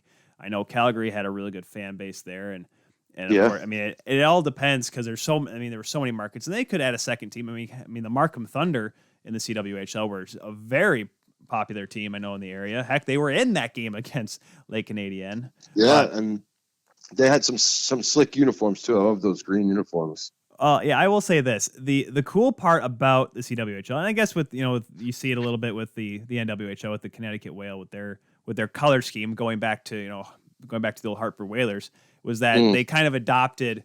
Well, at least except for Markham, they went with the Dallas sweaters, but the Furies they had, the Toronto Maple Leafs colors, and the Lake Canadian were Montreal, and Calgary had red black. It's like a little similar in vein, same color scheme, different designs, but basic concepts stay the same for those cities. And that's why the Toronto Six made such a big fuss, because they went with the Ottawa Senators. With Ottawa colors. And I'm like, oh, man. Honestly, the first time I saw it, my first impression was like, wow, they really just took like an Ottawa Senators jersey and just used it as a picture. And then I really looked at it. I was like, oh, that's their New Jersey. But and we always make snap judgments when you see these things, right away. And oh, I hate it. I love it, et cetera, et cetera. It's interesting when you actually see them on the ice.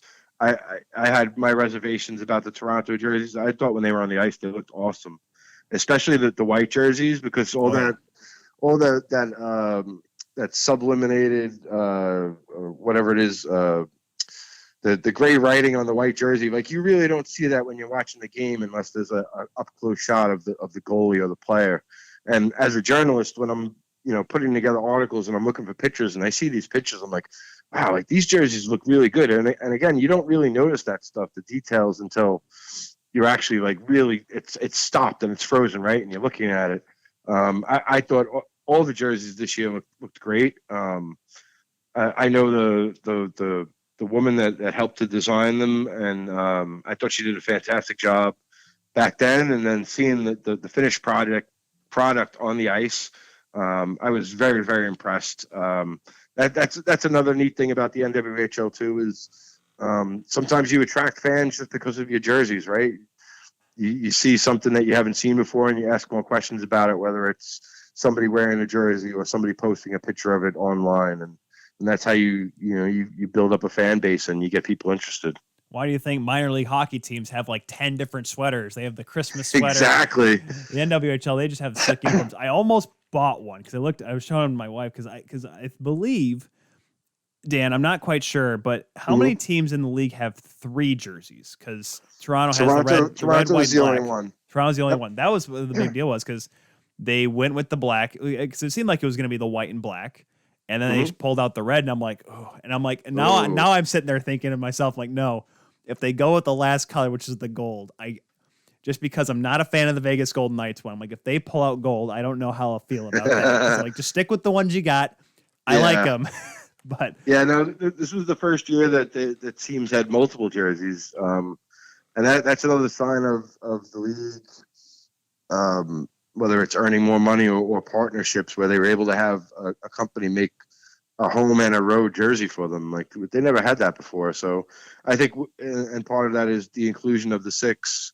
Minnesota was already wearing black. So you kind of running out of colors, right? For everybody to use. Boston was yellow and the Whale were green or blue and the Riveters went with white, and everybody knows the Buttes blue is that. And so Toronto kind of had to find their place, and more jerseys is more money, right? And exactly. and more money is good for the league, and the players get 15% of any sale with their name on it. So why not go out and buy a jersey and give a little kickback to them as a way of supporting them. Everybody can do a little something, whether it's a jersey or a jersey. All that helps out in the end, and it shows investors that people are interested, right? I mean, right. That's the name of the game at the end of the day. Man, if I literally be helping the players, I wonder if I can convince the wife I can get a sweater for each of the goaltenders in the tournament. But I'm pretty sure she'll see that and she'll be like, "And you got me this for Valentine's Day," and I'm like, "Listen, yeah.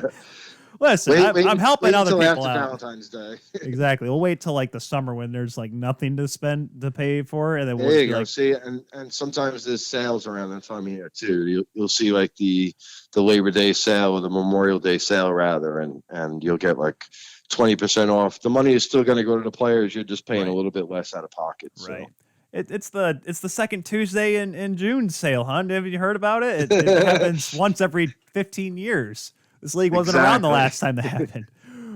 We've been having a lovely chat here with Dan Rice from the Hockey Writers. Get on Twitter and follow him at DRDiabloTHW, which is the Hockey Writers. Also great stuff he puts on together for the NWHL. Also provides New Jersey Devils coverage for you Devils fans out there. Be sure to check him out. Dan, this has been a blast talking women's hockey with you. Didn't know if it was going to go this long, but this was definitely fun. It was worth the time we had you on. Hopefully we have you soon. Hopefully we have you talking about current on-ice action with the National Women's Hockey League. Thanks again for taking the time today, man. My pleasure. I'd love to talk about anything that's going on the ice, but the Devils aren't playing right now either. So I come out of the NWHL. I got nothing to do now. I'm going to try and follow the Binghamton Devils as best I can until the Devils figure out what's going on with their COVID problem. But I appreciate you having me on, and anytime you want me to come back, just throw me a line. I'll be more than happy to join you. Definitely will do, Dan. Thanks once again. We'll take a quick break here, folks. When we come back, more of the Keel Show here on 12 Ounce Sports.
And welcome back, everyone, to the Kuehl Show here on 12 Ounce Sports. Thank you once again to Dan Rice of the Hockey Writers for joining us here today. That was definitely a fun chat talking about women's hockey because, I mean, you guys have followed us the last couple of weeks. You know what it's like.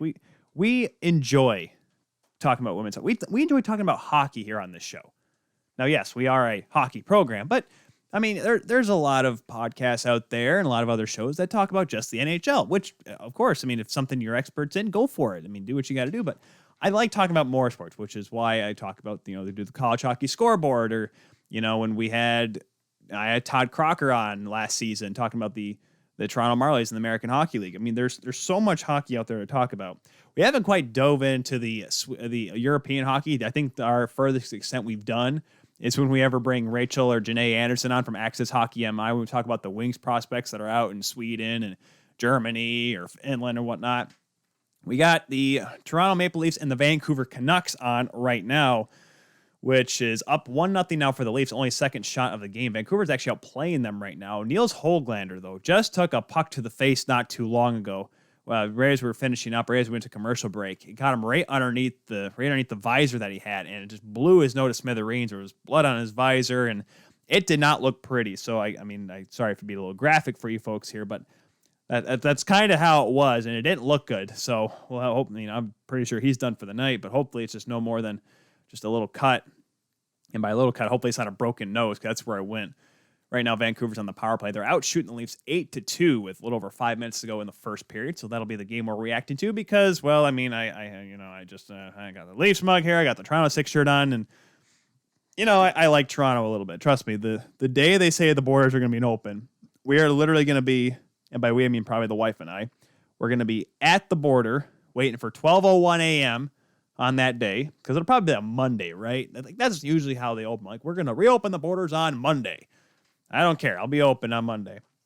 I really cross it because I work at the radio station, and my first newscasts are usually around 10:30. So if I go there, hang out maybe Sarnia for a minute, I wouldn't drive all the way to London. It's like about a couple hours in. That's going to be a little bit of a stretch.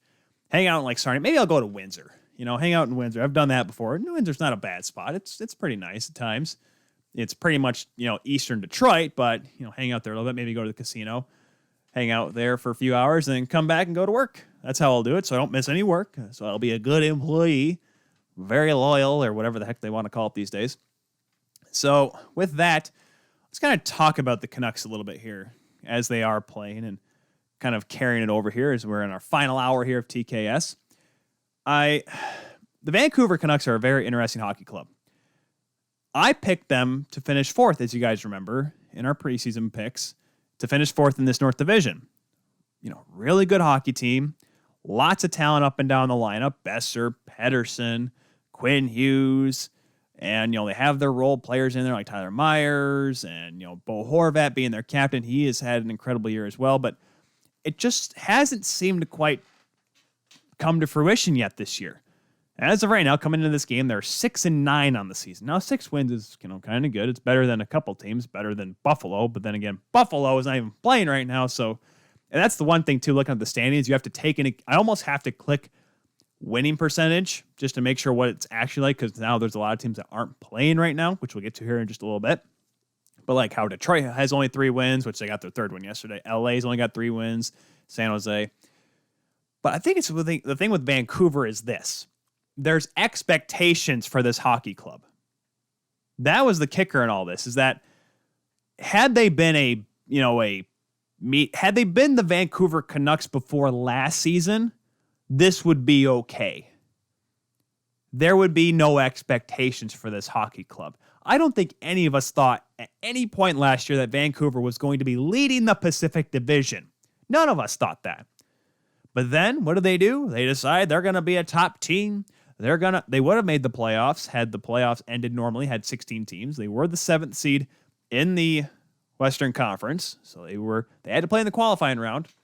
Had made, fairly easy work against Minnesota. I think when they won in 4 games. Chris Tanov's overtime winner. What do then? They go out there and beat the St. Louis Blues. Jacob Markstrom plays like he's a $6 million goaltender, but then he gets hurt against Vegas. What does Thatcher Demko do? I got this, guys! And he drags them to Game 7, where they lose to the Vegas Golden Knights, who end up losing to Dallas, and Dallas ends up making the Stanley Cup Finals. But That's the problem with winning, right? When the Leafs were bad, I know all Vancouver fans are like, why are you talking about the Leafs? Because they're winning right now, guys. There's my chirp for the day. When the Leafs were bad, 2014, not the 2013. 2013 stunk because that team was not supposed to be there, but they were. 2014 and 2013, even the 2011 when James Reimer came in. Hey, look at James Reimer. I remember when he played for the Marlies and he's winning games with the big club. Good for him. Yeah, we're winning. Hey, we may make the playoffs. Oh, shucks, we missed it. But hey, you know what? That was fun. That was fun, wasn't it? Let's go next season. Now we're going to lose a bunch of games anyways. Who cares? 2012, oh, Reimer's hurt. We're supposed to lose anyways. Hey, but we beat this team on a Saturday night. Cool, good for us, right? That's how it was. It was like, oh, we won a game. That's nice. That's cool. Okay, that's good. Then 2016, 2017 happened and it ruined everything. You make the playoffs. You were literally 2 goals away, overtime goals away, 2 Tom Wilson goals, for gosh sakes, away from going on to the second round, to winning a round for the first time since 2004. And then it's like, oh my goodness, this team's good. This team's really good. And then 17-18, what happens? The Leafs, they end up winning the most games out of any team in Toronto Maple Leafs history. Now, granted, yes, when the Leafs were dominant, there were not 82 games. Even the 93 Leafs did not win as many games as that 17-18 team did, which brought the expectation that this team was a cup contender, because then they got Tavares. And then they signed Matthews into a big deal, Nylander to a big deal, and Marner to a big deal. And all of a sudden, this team was supposed to be good. Hold on, I'm getting back to Vancouver here. That's the problem with Vancouver now. You make a substantial run. Heck, Vancouver won a series against the defending Stanley Cup champions. That brings expectations now. You expect Besser, who, by the way, is tied for second in goals. We'll tell you who it is here in just a second he's tied with. But this team is supposed to be good now. You're expecting, and even, yes, you lost Jacob Markstrom. But Braden Holtby, he may not be the Holtby of 2017 Vezina Braden Holtby or 2018 Stanley Cup champion Braden Holtby, but he's still Braden Holtby. And Thatcher Demko had a good playoff in those couple games. He should be the guy to make that step in order to make it all the way to being a number 1 goaltender. And Frederik Andersen with a great save. Sorry. Play-by-play Tyler is getting a little excited here. I'm getting back in the swing of things, guys. I think who did he just rob there? Wasn't Pearson? Who the heck is that number? Someone help me. Who's number 95 for Vancouver? I'm going to go to the roster here because I have 95 is a weird number. Oh, Justin Bailey. Oh, good for him. I didn't even know he was still playing. I know Josh Bailey's still playing, doing well with the Islanders. But anyways, back to my story at hand here. They won a series. They take Vegas, who at that time was the number 1 team in the West because they won their way into being the best team in the Western Conference in their round robin in the NHL playoffs in the bubble. And they looked like a team that could make that step to be an even better team this year. Yet the start of the season has said otherwise. Now, they're not playing awful. They're just not playing to what people are expecting them now. I was chatting it up with, after we had James Cebulski on a few weeks ago of Sportsnet 650 out there and the voice of EA Sports NHL. I was asking him, like, what is the worst, what's the toughest fan base based on social media reactions and whatnot, and who is the hardest on their team? Because I'm always under the impression that's the Maple Leafs, because it's just seemingly that's how it is. Now, there's a lot of people that think, while I think Edmonton is the similar team, the fan base and the city in general, Vancouver is probably the more comparable to Toronto West. Now, like I said, Canucks fans are probably going to hate to hear me say that. You keep bringing it back to Toronto. Yes, I know what I'm doing, okay? But he said that Vancouver is the tougher fan base. Now, while that I believe is definitely true, in terms of the fact that when the Canucks are bad, no one goes to the games. Leafs, mainly because, yes, it is corporate. It is the platinum seat ghosts, as they say. They will always have a sellout because that's just how the Leafs operate. They will find ways. As the first period's wrapping up here, looks like the Leafs will take the 1-0 lead into the break. Vancouver, though, outshooting the Leafs 13-4. Freddie Andersen's had to look good. But going back to the Canucks here, I mean, look at the games they've played. They were swept by Calgary early on. Then they lambasted Ottawa. That really helped. But they lost 2 out of 3 to Montreal. They were able to beat Winnipeg, who is looking like a real good hockey club right now, even without Pierre-Luc Dubois. They were swept by Montreal early on in this month, and now where they're at now, they lost 2 games in embarrassing fashion to the Leafs, now already down 1-0 in this game. The Stars aren't all shining. Like I said, Besser 9 goals so far this year.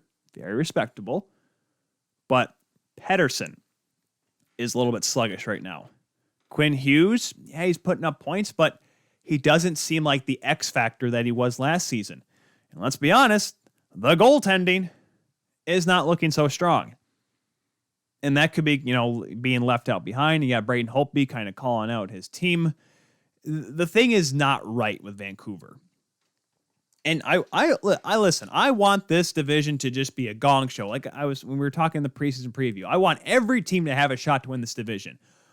Ottawa just hasn't shown that they've not been as competitive as we thought they were going to be, as we've seen, even though they were able to, beat Montreal, which is the thing.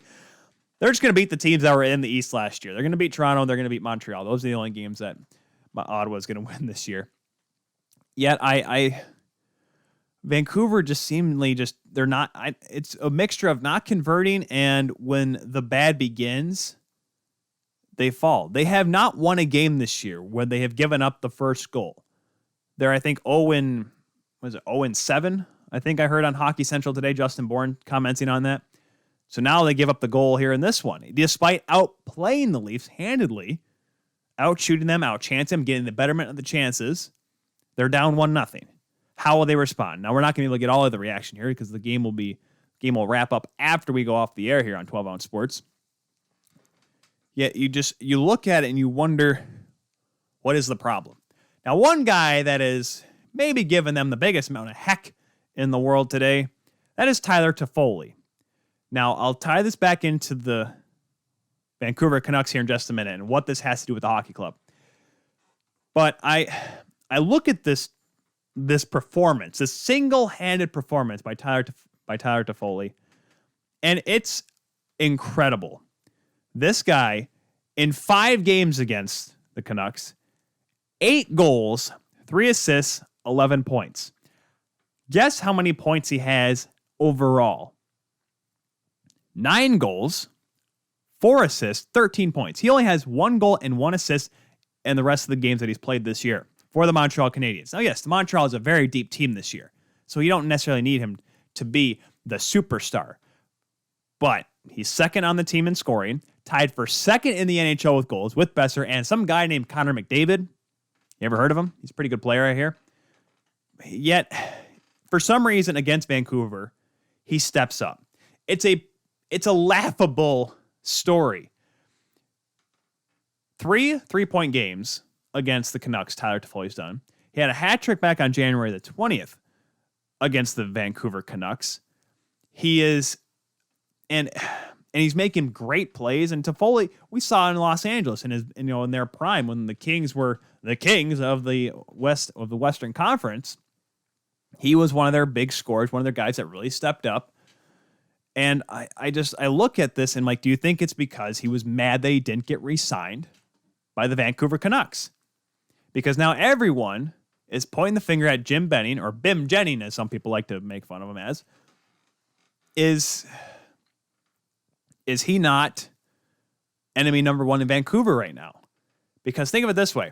The goaltending's been an issue. They lost Jacob Markstrom. The contract that we heard was the deal was it was going to be actually $1 million less than what Edmonton gave him. Because Edmonton gave him 6x6. I believe it was 7x5. $7 million for 5 years for Jacob Markstrom. You lose Chris Tanev, who played a lot with Quinn Hughes last year. Hughes was able to make his way through the lineup and go on his offensive rants because Chris Tanev, he's like, I'll be back here, guys, wait for you. Whenever you're ready, I'll come play defense. You guys go have fun up front there. That's what it was. You lose him to Calgary. All right, well, that's not good. And then you lose Tyler Toffoli. Now, where was Tyler Toffoli gonna re-sign? there was an offer, obviously not the biggest offer, and not one that Tyler Toffoli wanted. Now, I should have definitely pulled up his cap friendly, as I'm going to do that now because I'm Mr. Preparerde. Preparerde? That's not a word, is it? That's making that a word today. Preparerde. Tyler Toffoli got signed for 4.25 through 4 seasons. I don't exactly remember the number that Vancouver was offering, but a lot of the discussion in Vancouver right now is pointing back to the fact, as they're doing the burning questions right now at the intermission on Sportsnet, and they're saying, who's got the most pressure in Vancouver? Management. Who would have thought? Who would have thought, right, kids? But yeah, people are saying this is why you don't sign Jay Beagle and Antoine Roussel for so much money. Look at the team that they had at the time. Look at the Vancouver Canucks at that time when they signed in Jay Beagle and Antoine Roussel. They had these young, talented players, but were they that good? I mean, they were not a competitive hockey club. They just wanted someone there, and they had to offer a little bit of money. However, here we are, looking now back at these contracts and saying, man, this is a bad contract. But yes, those contracts look bad then because Jay Beagle is not worth he's not worth $3 million. Antoine Roussel is not that much money. Yet, once again, here we are, kids. We're trying to figure out what in the blue blaze and hell is happening with the Vancouver Canucks. Oh, it's because we can't afford our number one goaltender or one of our key players in the playoffs or even a defenseman that lets our other defensemen play the way they want to. Because Nate Schmidt, as good of a defenseman as he is more of the Quinn Hughes type. Trying to replace Tanev with Nate Schmidt is literally doing apples to oranges. It just doesn't make sense. And we had a fight between Ottawa and Edmonton as they're showing highlights right now. Austin Watson fighting Kahara as they're just throwing the highlights right now. Haven't quite taken a look at the score. Oops, I bumped my mic there. Around the league as of right now. Holy cow, we had another fight. Got Branson and Cassie in the 244s. It's fight night in Ottawa. Holy cats. Gosh, should I call it my buddy 0-0 right now? Maybe that's why the only reason why they had those highlights because there were fights. Text my buddy Peyton Turner. Peyton, it's looking like Detroit and Nashville all over again. Not like a couple years ago. It was like back in the day. Remember we had Pete Weber on. We were reminiscing about the 03-04 Predators and that was the 9-2 games when Steve Eisman was smashing glass there at Bridgestone Arena. That was fun times. Remember when times were simple when you didn't really have to go to school or didn't have to care about school. You could just go to school, say hi to your friends, and go home, play video games all day. Those were some great times, weren't they? I thought it was fun. However, that said, back to Vancouver here. Tyler Toffoli's had this just incredible run, and you wonder would he be able to do the same kind of success if he stayed in Vancouver. Now, once again, 90% of Tyler Toffoli's output this season, most of his points have come against the Vancouver Canucks. 11 out of his 13 points have come against Vancouver this season in those 5 games. Is it a trend? Maybe. Is that something that the Canucks are going to have to try to figure out when they play Montreal the rest of the year? You hope so. Now, jumping back to the standings here, as I quick hit the back button as I go to the divisions, they are sitting in 5th.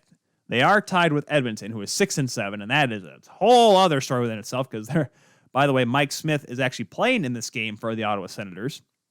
He hasn't given up a goal yet in the first 20 minutes. He just got activated off LTIR today to play in the game. Stuart Skinner getting sent down. So the North Division's still wide open. Let's just take, for the sake of it, let's take a quick look before we jump over to the college hockey scoreboard. Let's take a look at the rest of the divisions for you. Boston leading the Mass Mutual East Division, with Philadelphia. However, the 2 less overtime losses with Boston, they're 8-1-2 right now, is why they're ahead if there was a tiebreaker today, of course. Philadelphia in 2nd, Washington 3rd, Pittsburgh 4th, 5-5-1, not too shabby. Of course, we got the big news this week. New Jersey and Buffalo having to extend their season postponement, I guess you can say. Have to postpone a bunch of games because of continuing COVID outbreaks within the organization. As I quickly run over, yes, NHL announces more postponements. The Sabres, so much happening on Sportsnet right now. I'm trying to click it here. The Sabres will lose 2 more games against Washington on February 11th and the 13th. Minnesota losing games against St. Louis on the 11th and 13th. That second game, the 13th, against Los Angeles. And while the Devils are postponed, we'll have 2 games against the Flyers, 11th, 13th, and 15th in Boston. Now, currently the number of games as of right now with these current additions to their postponements with Buffalo, Minnesota, and New Jersey. Holy cow. There's 33 games that have been totally postponed this season. Now, of course, there was issues with Vegas because they still have Alex Pietrangelo on the COVID protocol list. Samsonov is still recovering from COVID-19 because we found out that he had it. Remember that whole big deal about Washington saying, oh, why can't we have teammates hang out together? Your goaltender's got COVID. That's why. Yeah, gosh darn dinguses. You think, oh, yeah, they have the antibodies. It'll save him. Okay, come on. Thankfully they did, because maybe you have... Could you imagine if Alex Ovechkin was out for like 2 weeks with COVID? Can you imagine what the league would have to do to try to recover from that? Just mass panic. Absolutely mass panic. Jumping back to the standing look at here, Carolina in the Central Division, move over to the Discover Central. Tampa leading the division, only 9 games played. Carolina, the same thing, even though they both had to miss some time with COVID, but they're still the best teams. Florida dropping their first overtime or the regulation loss of the season yesterday to the stinking Stark. Actually, they lost in overtime, right? Lost in overtime to stinking Starkin Detroit. No, that was regulation. 4-1 win for the Red Wings. Mark Stahl even scored. Holy cats, guys. Yeah, that was, I mean, I guess if there's ever a time to lose in regulation, I guess it's to the Detroit Red Wings wouldn't be the worst thing in the world. Nashville right ahead of Detroit, though, with a 5-6 record. Dallas has kind of cooled off a little bit since their hot start. They're 5-2. Columbus we'll get to in a minute. They're 5-5. Chicago currently in a playoff spot with 4 overtime losses. Now, that helps because they've played 4 more games in Carolina, Florida, Tampa, and Dallas. They have played 13 games. Going out west, Vegas, 7-1-1. They are good, of course. Colorado, who was a team that was missing time due to COVID, they are 7-3-1. St. Louis, 7-4-1. Anaheim's in a playoff spot right now. Look at that. Good for them. They all started the year hot last year. Guess where they finished? Not good. Minnesota hanging in there in 5th. Arizona and San Jose, Los Angeles in that order in the Honda West Division. So, obviously, I mean, there's a lot of time left here, guys. Now, granted, you can see the teams that are going to be stepping up. I don't believe Anaheim's for real. And I said it before, I'll say it again. John Gibson, can only do so much. But I don't think they're going to be... I mean, Minnesota, like I said, Minnesota will pull it out somehow. Talbot, when he's on, he's been really good for the Wild this year. Arizona, just... it's tough for them. You don't really have the big gun stepping up. Kemper is... I mean, I'm not saying he's been bad. He just hasn't been as good as as he's played the last couple of years. Let's be honest, right? That's the hard part for the Coyotes, is when their goaltending's not up to snuff or above average, they're not able to win hockey games. They're not able to be as successful as they want to be. So we'll definitely keep an eye on that as going forward. Los Angeles, they're just going to finish last. Right now, though, they are tied with the Wings in points. Detroit, through 13 games, is 3-8-2. LA through 11 is 3-6-2. Both have 8 points. Both are the second, or tied for the second worst team in the league. That is the distinction of last place is held by the Ottawa Senators, who are 2-9-1. Maybe they'll win today against Edmonton. Wouldn't that be interesting? Hey, Mike Smith. Yeah, we brought you back off LTIR. Remember how we started you in the playoffs last year and how well that worked against Chicago? How about you lose to Ottawa in your first game back? Wouldn't that be great, kids? So with that, let's continue on here. A little over half an hour left in our show today.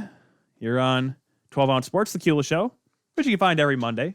But of course, maybe you couldn't watch Salt today. Maybe you're just tuning in. Maybe you were busy watching that first period and you felt like watching some guy yell and scream while wearing a Toronto 6 shirt. You decided to jump on this. It's okay. You missed a great interview with Dan Rice of the Hockey Writers talking about the National Women's Hockey League. And you missed my Super Bowl talk, and that's actually just been about it. Make sure you check out the YouTube channel here on the Kula Show. Check that out. Check out the replay. Watch it in full. Watch it in parts if you want. We always put the timestamps in for certain sections of the show, so you're not feeling like you're having to watch for the whole thing. Like, where is that Dan Rice interview? Nope, we knew exactly where it is because we clicked it because of the description. And we do the same thing with our favorite podcatcher. You go on there, you hit the description, like, all right, this time part here, we'll go there to listen to this interview. So because if you don't want to look at me the entire time, I understand. I get it. I'm not hurt that much. I'm just so sad. You can go on there and listen to your favorite podcatcher. Google Podcasts, Apple Podcasts, Spotify, iHeartMedia or iHeartRadio app, TuneIn, Radio FM. I think we're on a couple weird podcasting sites I've never heard of. I don't think we're on Spreaker because I think you actually have to have an account with Spreaker to be on there. Same thing with Anchor. But we're on SoundCloud because that's where we distribute all of our podcast stuff. But let's move along here as we continue on here with the Keel Show. We'll get to Columbus and Carolina's game yesterday here in just a second. But it is time for the long-anticipated, long never duplicated, amazing and outstanding time of the show where we go and perform and show you the College Hockey Scoreboard. College Hockey Scoreboard, always brought to you by our good friends at secondstringleathercompany.com. Is it playing? I don't think it's playing. Oh, wait, I turned up the wrong one. There we go. There's the drum line. It must seem like I turned up the wrong dial. I have two music devices right now. I have one phone that plays one, and I have an old phone that just plays some of the other songs you hear. Yeah, get that drum line going. College Hockey Scoreboard time brought to you by Second String Leather Company. Hashtag crafted from the crease. Holy cow, I can't even get the hashtag right. Crafted from the crease. Is that coffee gone? Yes, it is. We're in trouble, guys. This last half hour is going to be rough for us.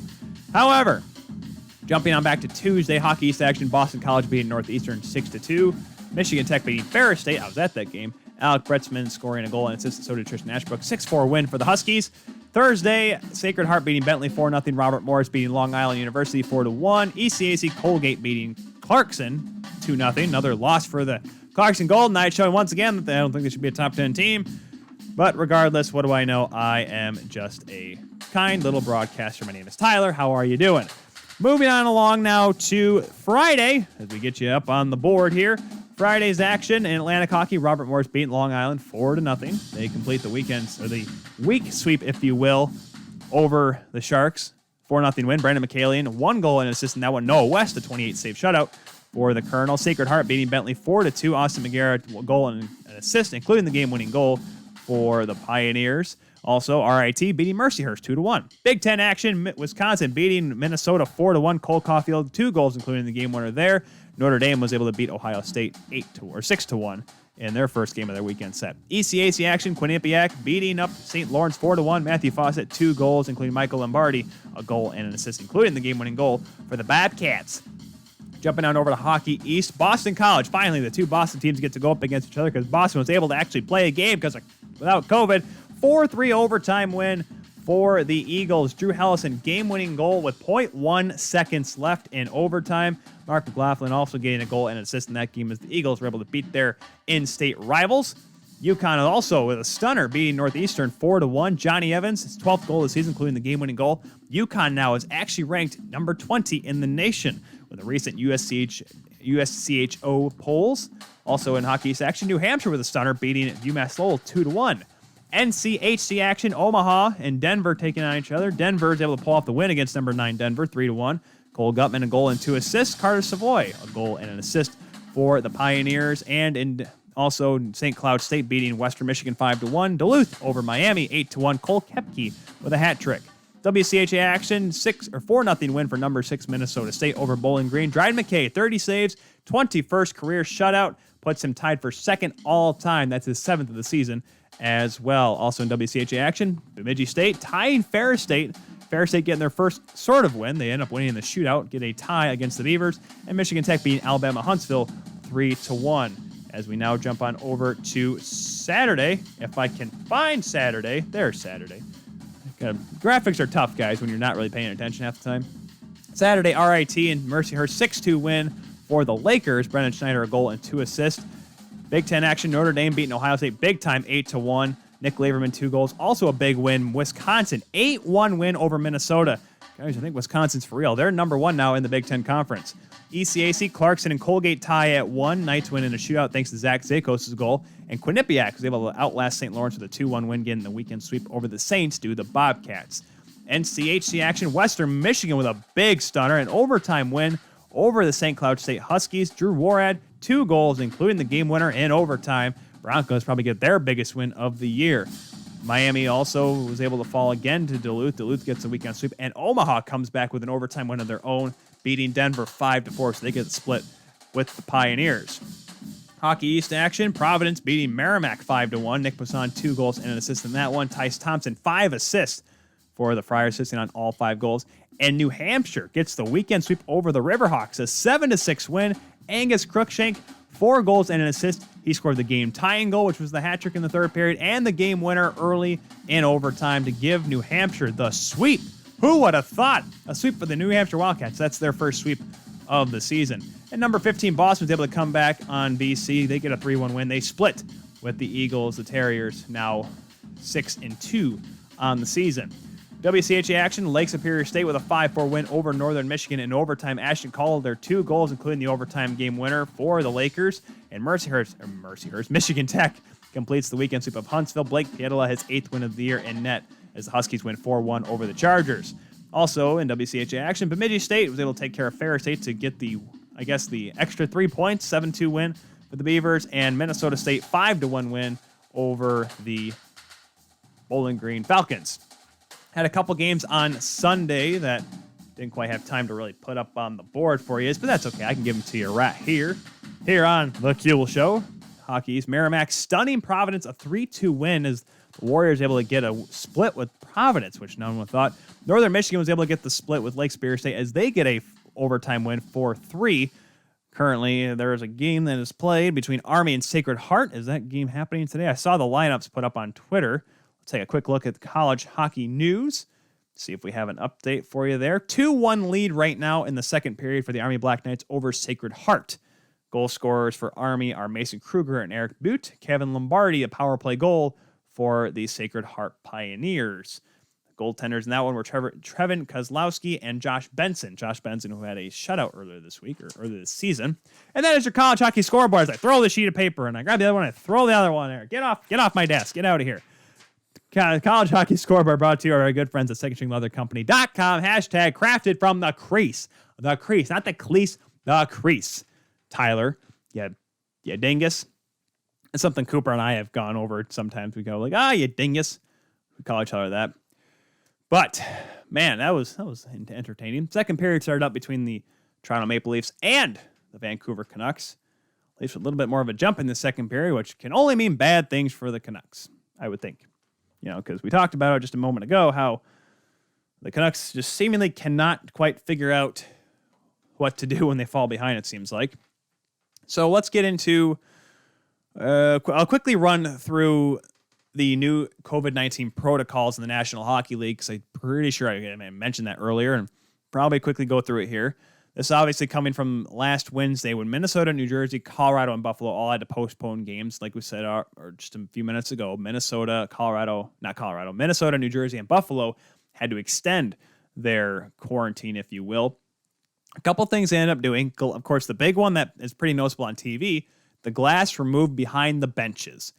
And, of course, that's nothing new to the National Hockey League. You had that for years over at the Montreal Forum, which was, I guess, more or less, just kind of allow people to get a better look at it. Of course, Montreal Forum was, I think, one of the last few rinks in the NHL to put glass along the side. If you ever watch really old footage, there used to only be glass behind the net.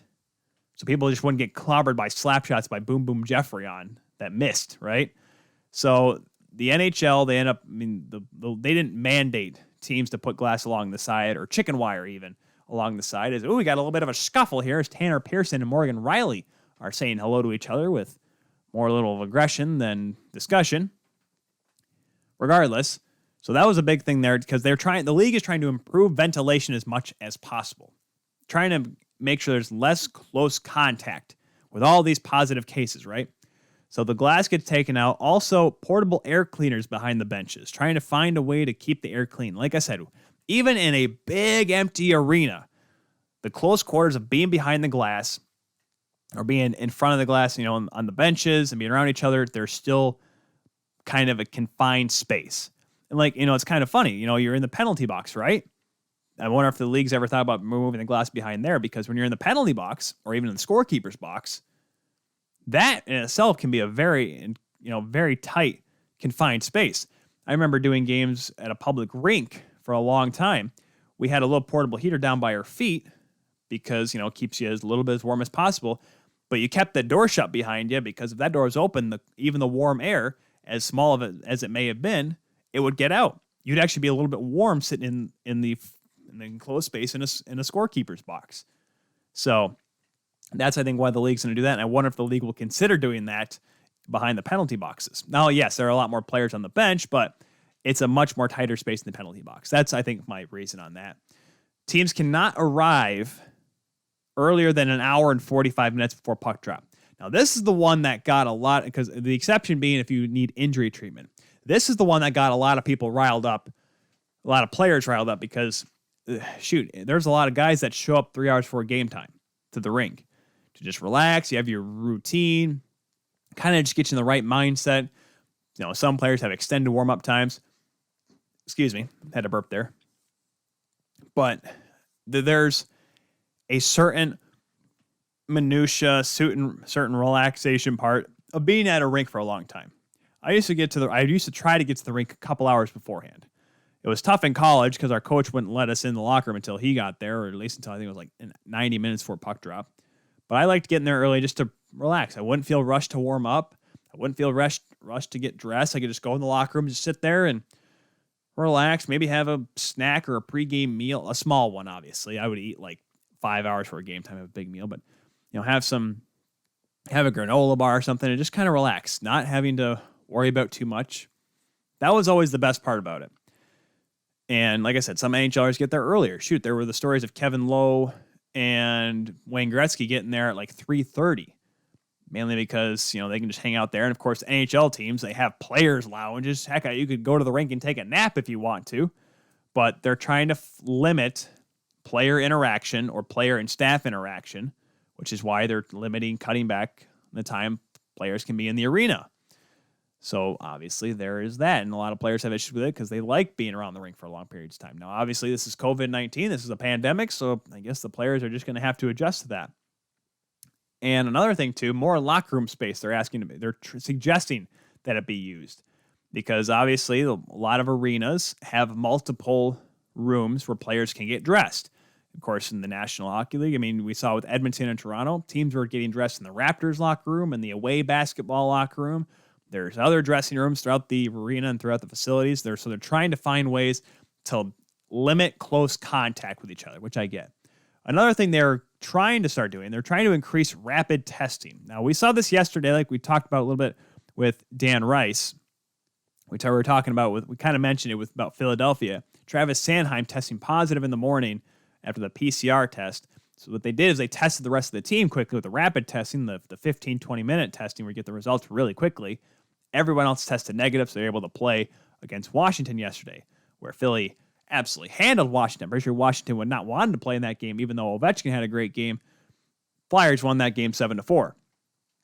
So they're trying to find ways to take more rapid testing, whether it be testing when you get to the rink. You can't enter the building until you test before. Testing as soon as you get off an airplane. Testing when you get to the hotel. Testing when you're about to leave the hotel. Finding every possible chance to make sure that they can have no opportunity of getting into any team facility with a positive COVID-19 player or staff member.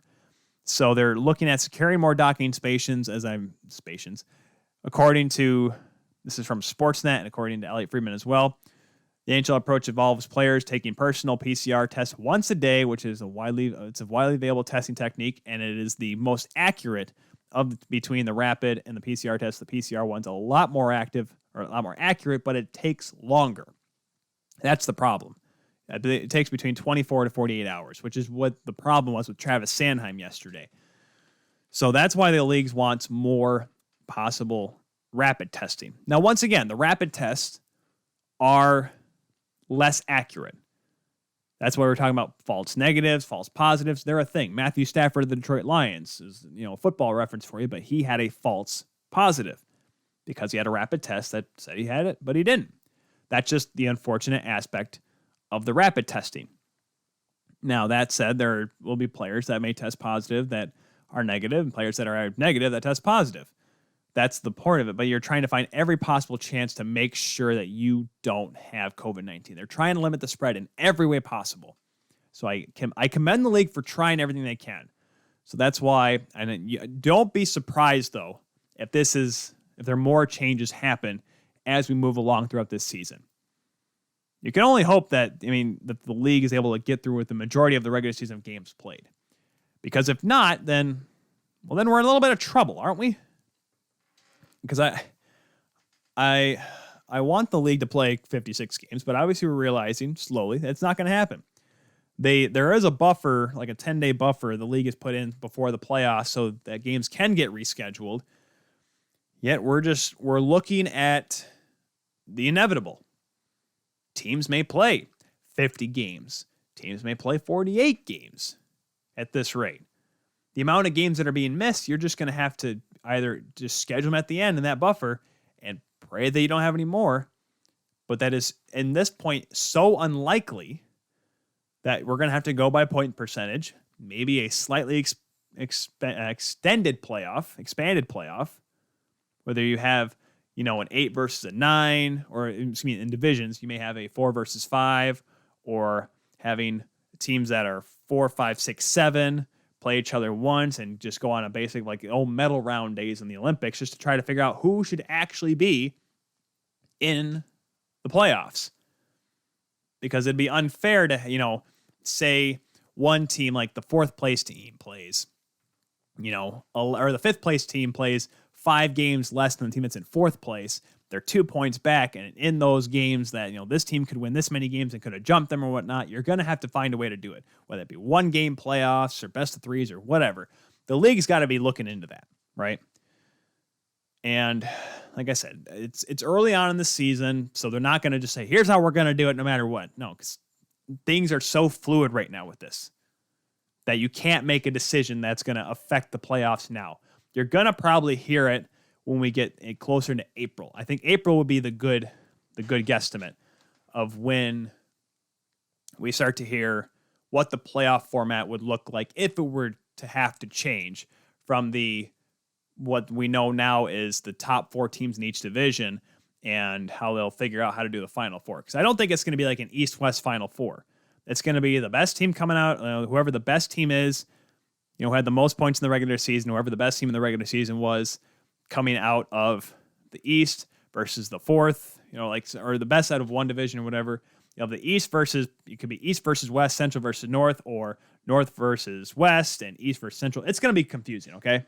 I'm probably confusing everyone, and I'm confusing myself right now. So let's get even more confused by looking at the game yesterday as we wrap this up here on the Kula Show. Maybe we don't get to what to watch for tonight. And I do apologize. There's a lot of games going on this week. Maybe I'll have a couple minutes to quickly run through it for you folks. As I'll leave it on the ticker for you. Maybe to possibly confuse you. Maybe get your hopes up. Because I'm really good at letting people down. As you probably have met, or I probably have realized over our time here on TKS. So, gosh, is my hair really sticking up like this the entire time? Hold on a second. Let me fix my hair here. I realize I got like an alfalfa thing going on over my headphones. I didn't quite notice it because I don't look at the screen the entire time. So I kind of just let everything go. This is why people should just listen. Just listen to us on the podcatcher, guys. I like to do the video so when people see my wavy arms or whatever, when I yell and scream, they get to see how mad I am. No, this one I'm not going to get so mad about, but it's just such a weird thing that happened yesterday. So Vancouver, holy cripes. Vancouver's still losing to Toronto on the screen. Yesterday, Columbus was taking on Carolina. Game was tied 3-3 late in the second period. Vincent Trocheck scores. There's about minute 45 left. I think, no, the 18:45 mark. Vincent Trocheck scores for Carolina. John Tortorella, head coach of the Jackets, decides, I'm going to challenge this. All right, let's just see how it goes. Maybe he gets it, maybe not. They've determined that the play was onside, continues on or whatever. Okay, well, that was kind of weird. However, what happened? So, of course, with the challenge being declined, or the challenge being unsuccessful, Columbus has to take a 2-minute penalty for a delay of game. And which is still a rule that I like. I like the fact that if you're willing to challenge, in football you lose a timeout. Hockey, you have to go on the penalty kill. That's even worse, I believe. Regardless, now yes, a penalty in football can cost you later, but whatever. Okay, this is the NHL.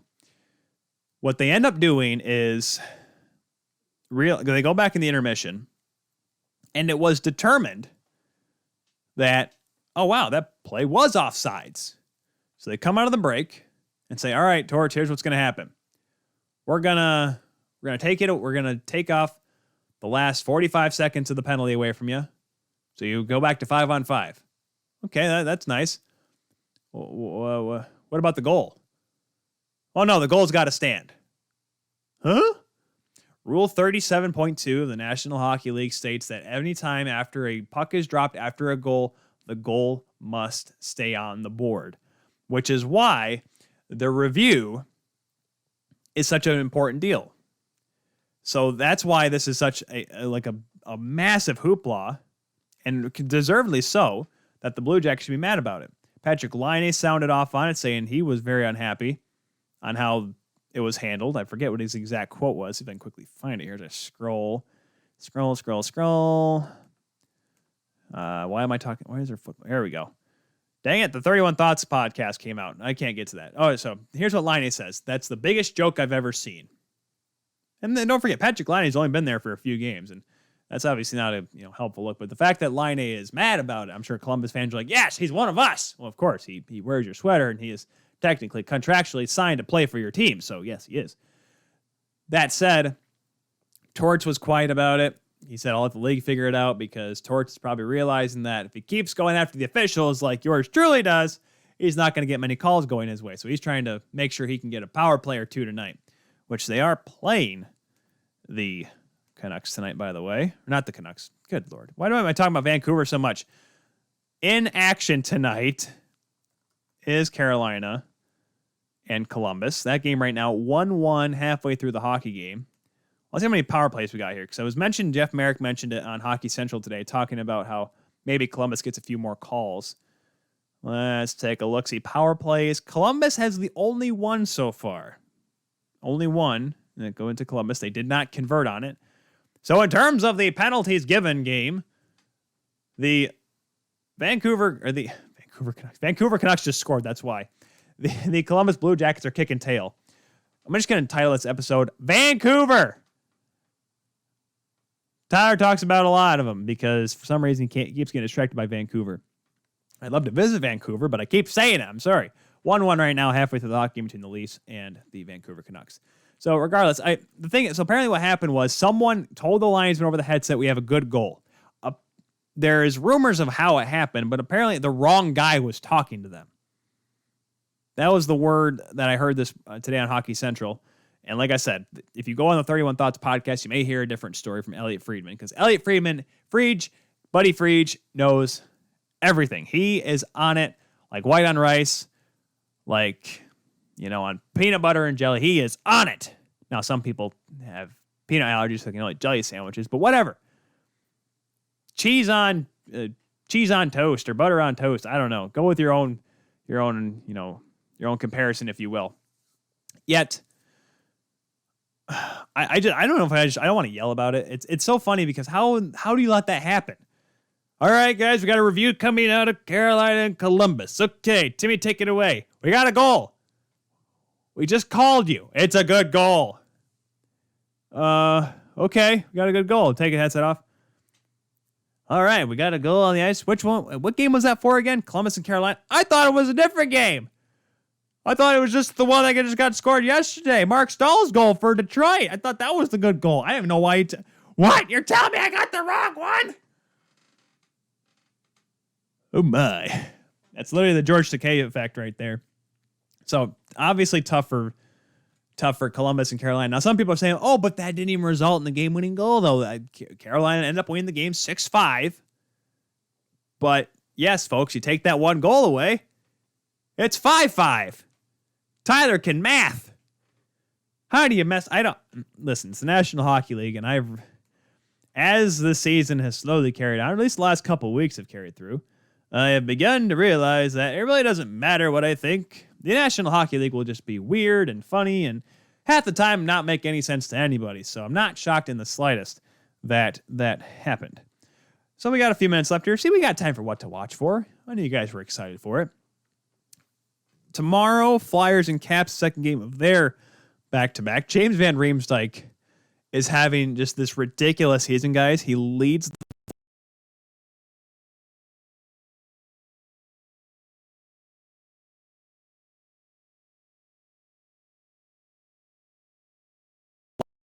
Backstrom is the same way for the Capitals. 6 goals, 11 assists for 17 points. So JVR is a better hockey player than Nicholas Backstrom, is what we're not saying, but that said, it'll be interesting.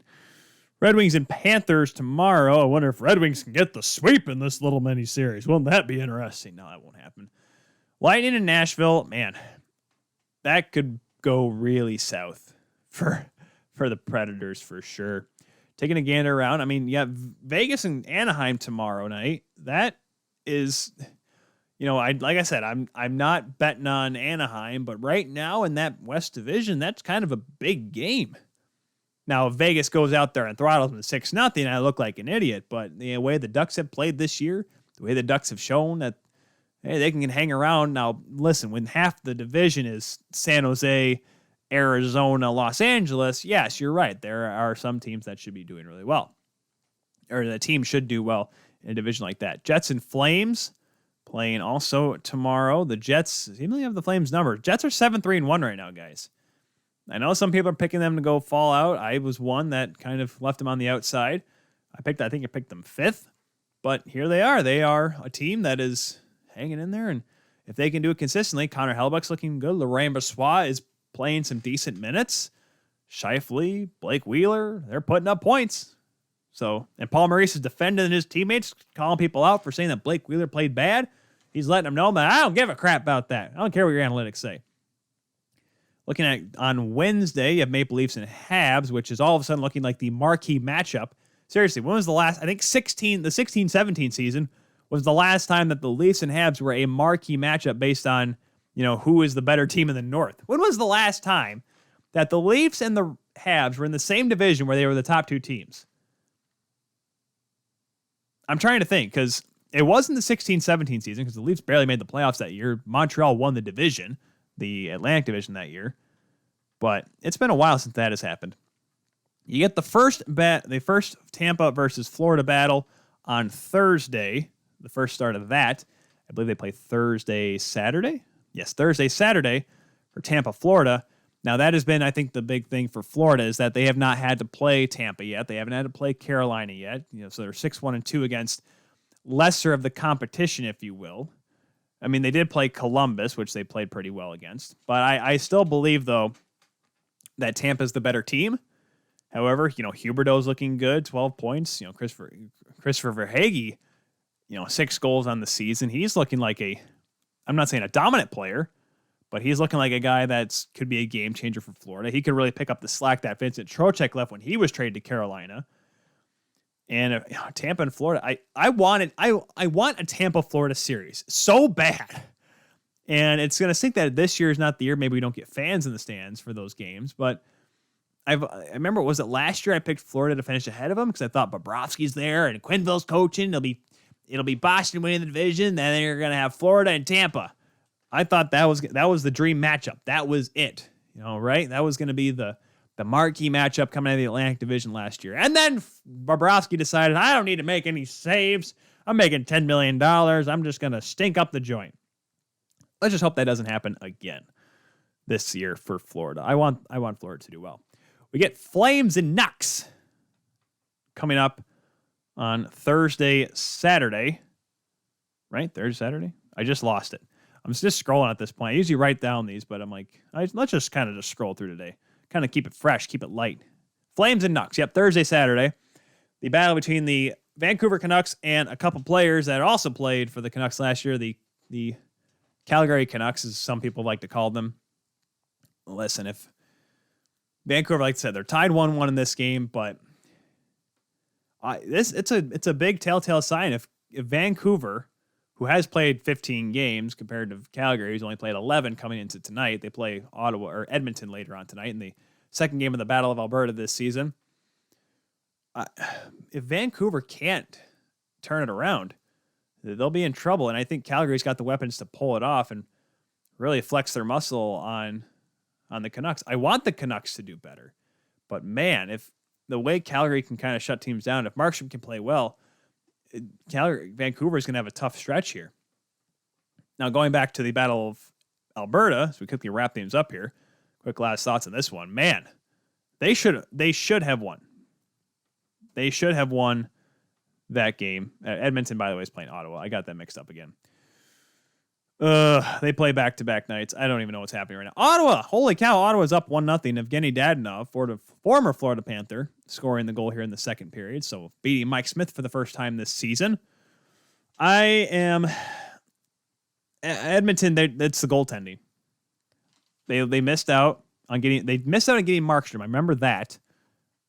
And they just didn't get anyone else. And here's the problem. Now, the postseason or in the offseason, there were plenty of opportunities to get goaltenders. Like I said, Holtby was available. Markstrom, of course, they lost out on that. But there were goaltending options out there in the offseason. It's so hard to get a goaltender this season because think of it this way. If you trade, you're not going to trade within the division. And especially as we've seen with Pierre-Luc Dubois, if you trade for a player down from the States, he's going to have to sit for 2 weeks. And so you're going to trade a goaltender, and you probably have to give up Koskinen or Mike Smith. You have to give up a goaltender to get a goaltender. You're going to have to figure out what you're going to do in those 2 week time span where that's at this point of the season, that's about 5 or 6 games. So it's almost not even worth it. You're just kind of hoping and praying. So if Koskinen can't turn around next offseason, you're going to see an overhaul with the goaltending in Edmonton. That I will confirm for you right now because you can't continue with this duo. And Stuart Skinner, I want him to play more. I really do, because I want to see if he can get some games under his belt. Can he actually become an NHL goaltender that he was drafted to be? He had a good year 1 year with Swift Current. I really like to see what he can do. I think he can be a starting goaltender one day if they give him the time to do it. I know his AHL numbers aren't good, but now they're with Carter Hart's. And look where he is now. One of the best teams in the East Division. That is it for this week's show, folks. Tyler Kuehler signing off here on the Kuehler Show, here on 12 Ounce Sports, once again sponsored by MyBookie.ag and SecondStringLeatherCompany.com every Monday from 6 to 8:30. Once again, if you were not able to catch all the show, that's okay. Make sure you check out the replay on the YouTube channel for the Kuehler Show. The Kuehler Show on YouTube. I don't know what the exact web address is. Just search it on YouTube. It's not that hard. The Kuehler Show. You're looking at it right now, the logo right there at the bottom center. You see it. Search it. You got it. If not, you can follow us on social media at the Kuehler Show on Twitter, Facebook, and Instagram. That is it for this one, folks. We'll see you next time here on the Kuehler Show, here on 12 Ounce Sports. Goodbye.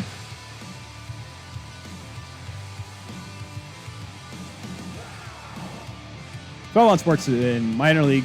Talking with the Randos next.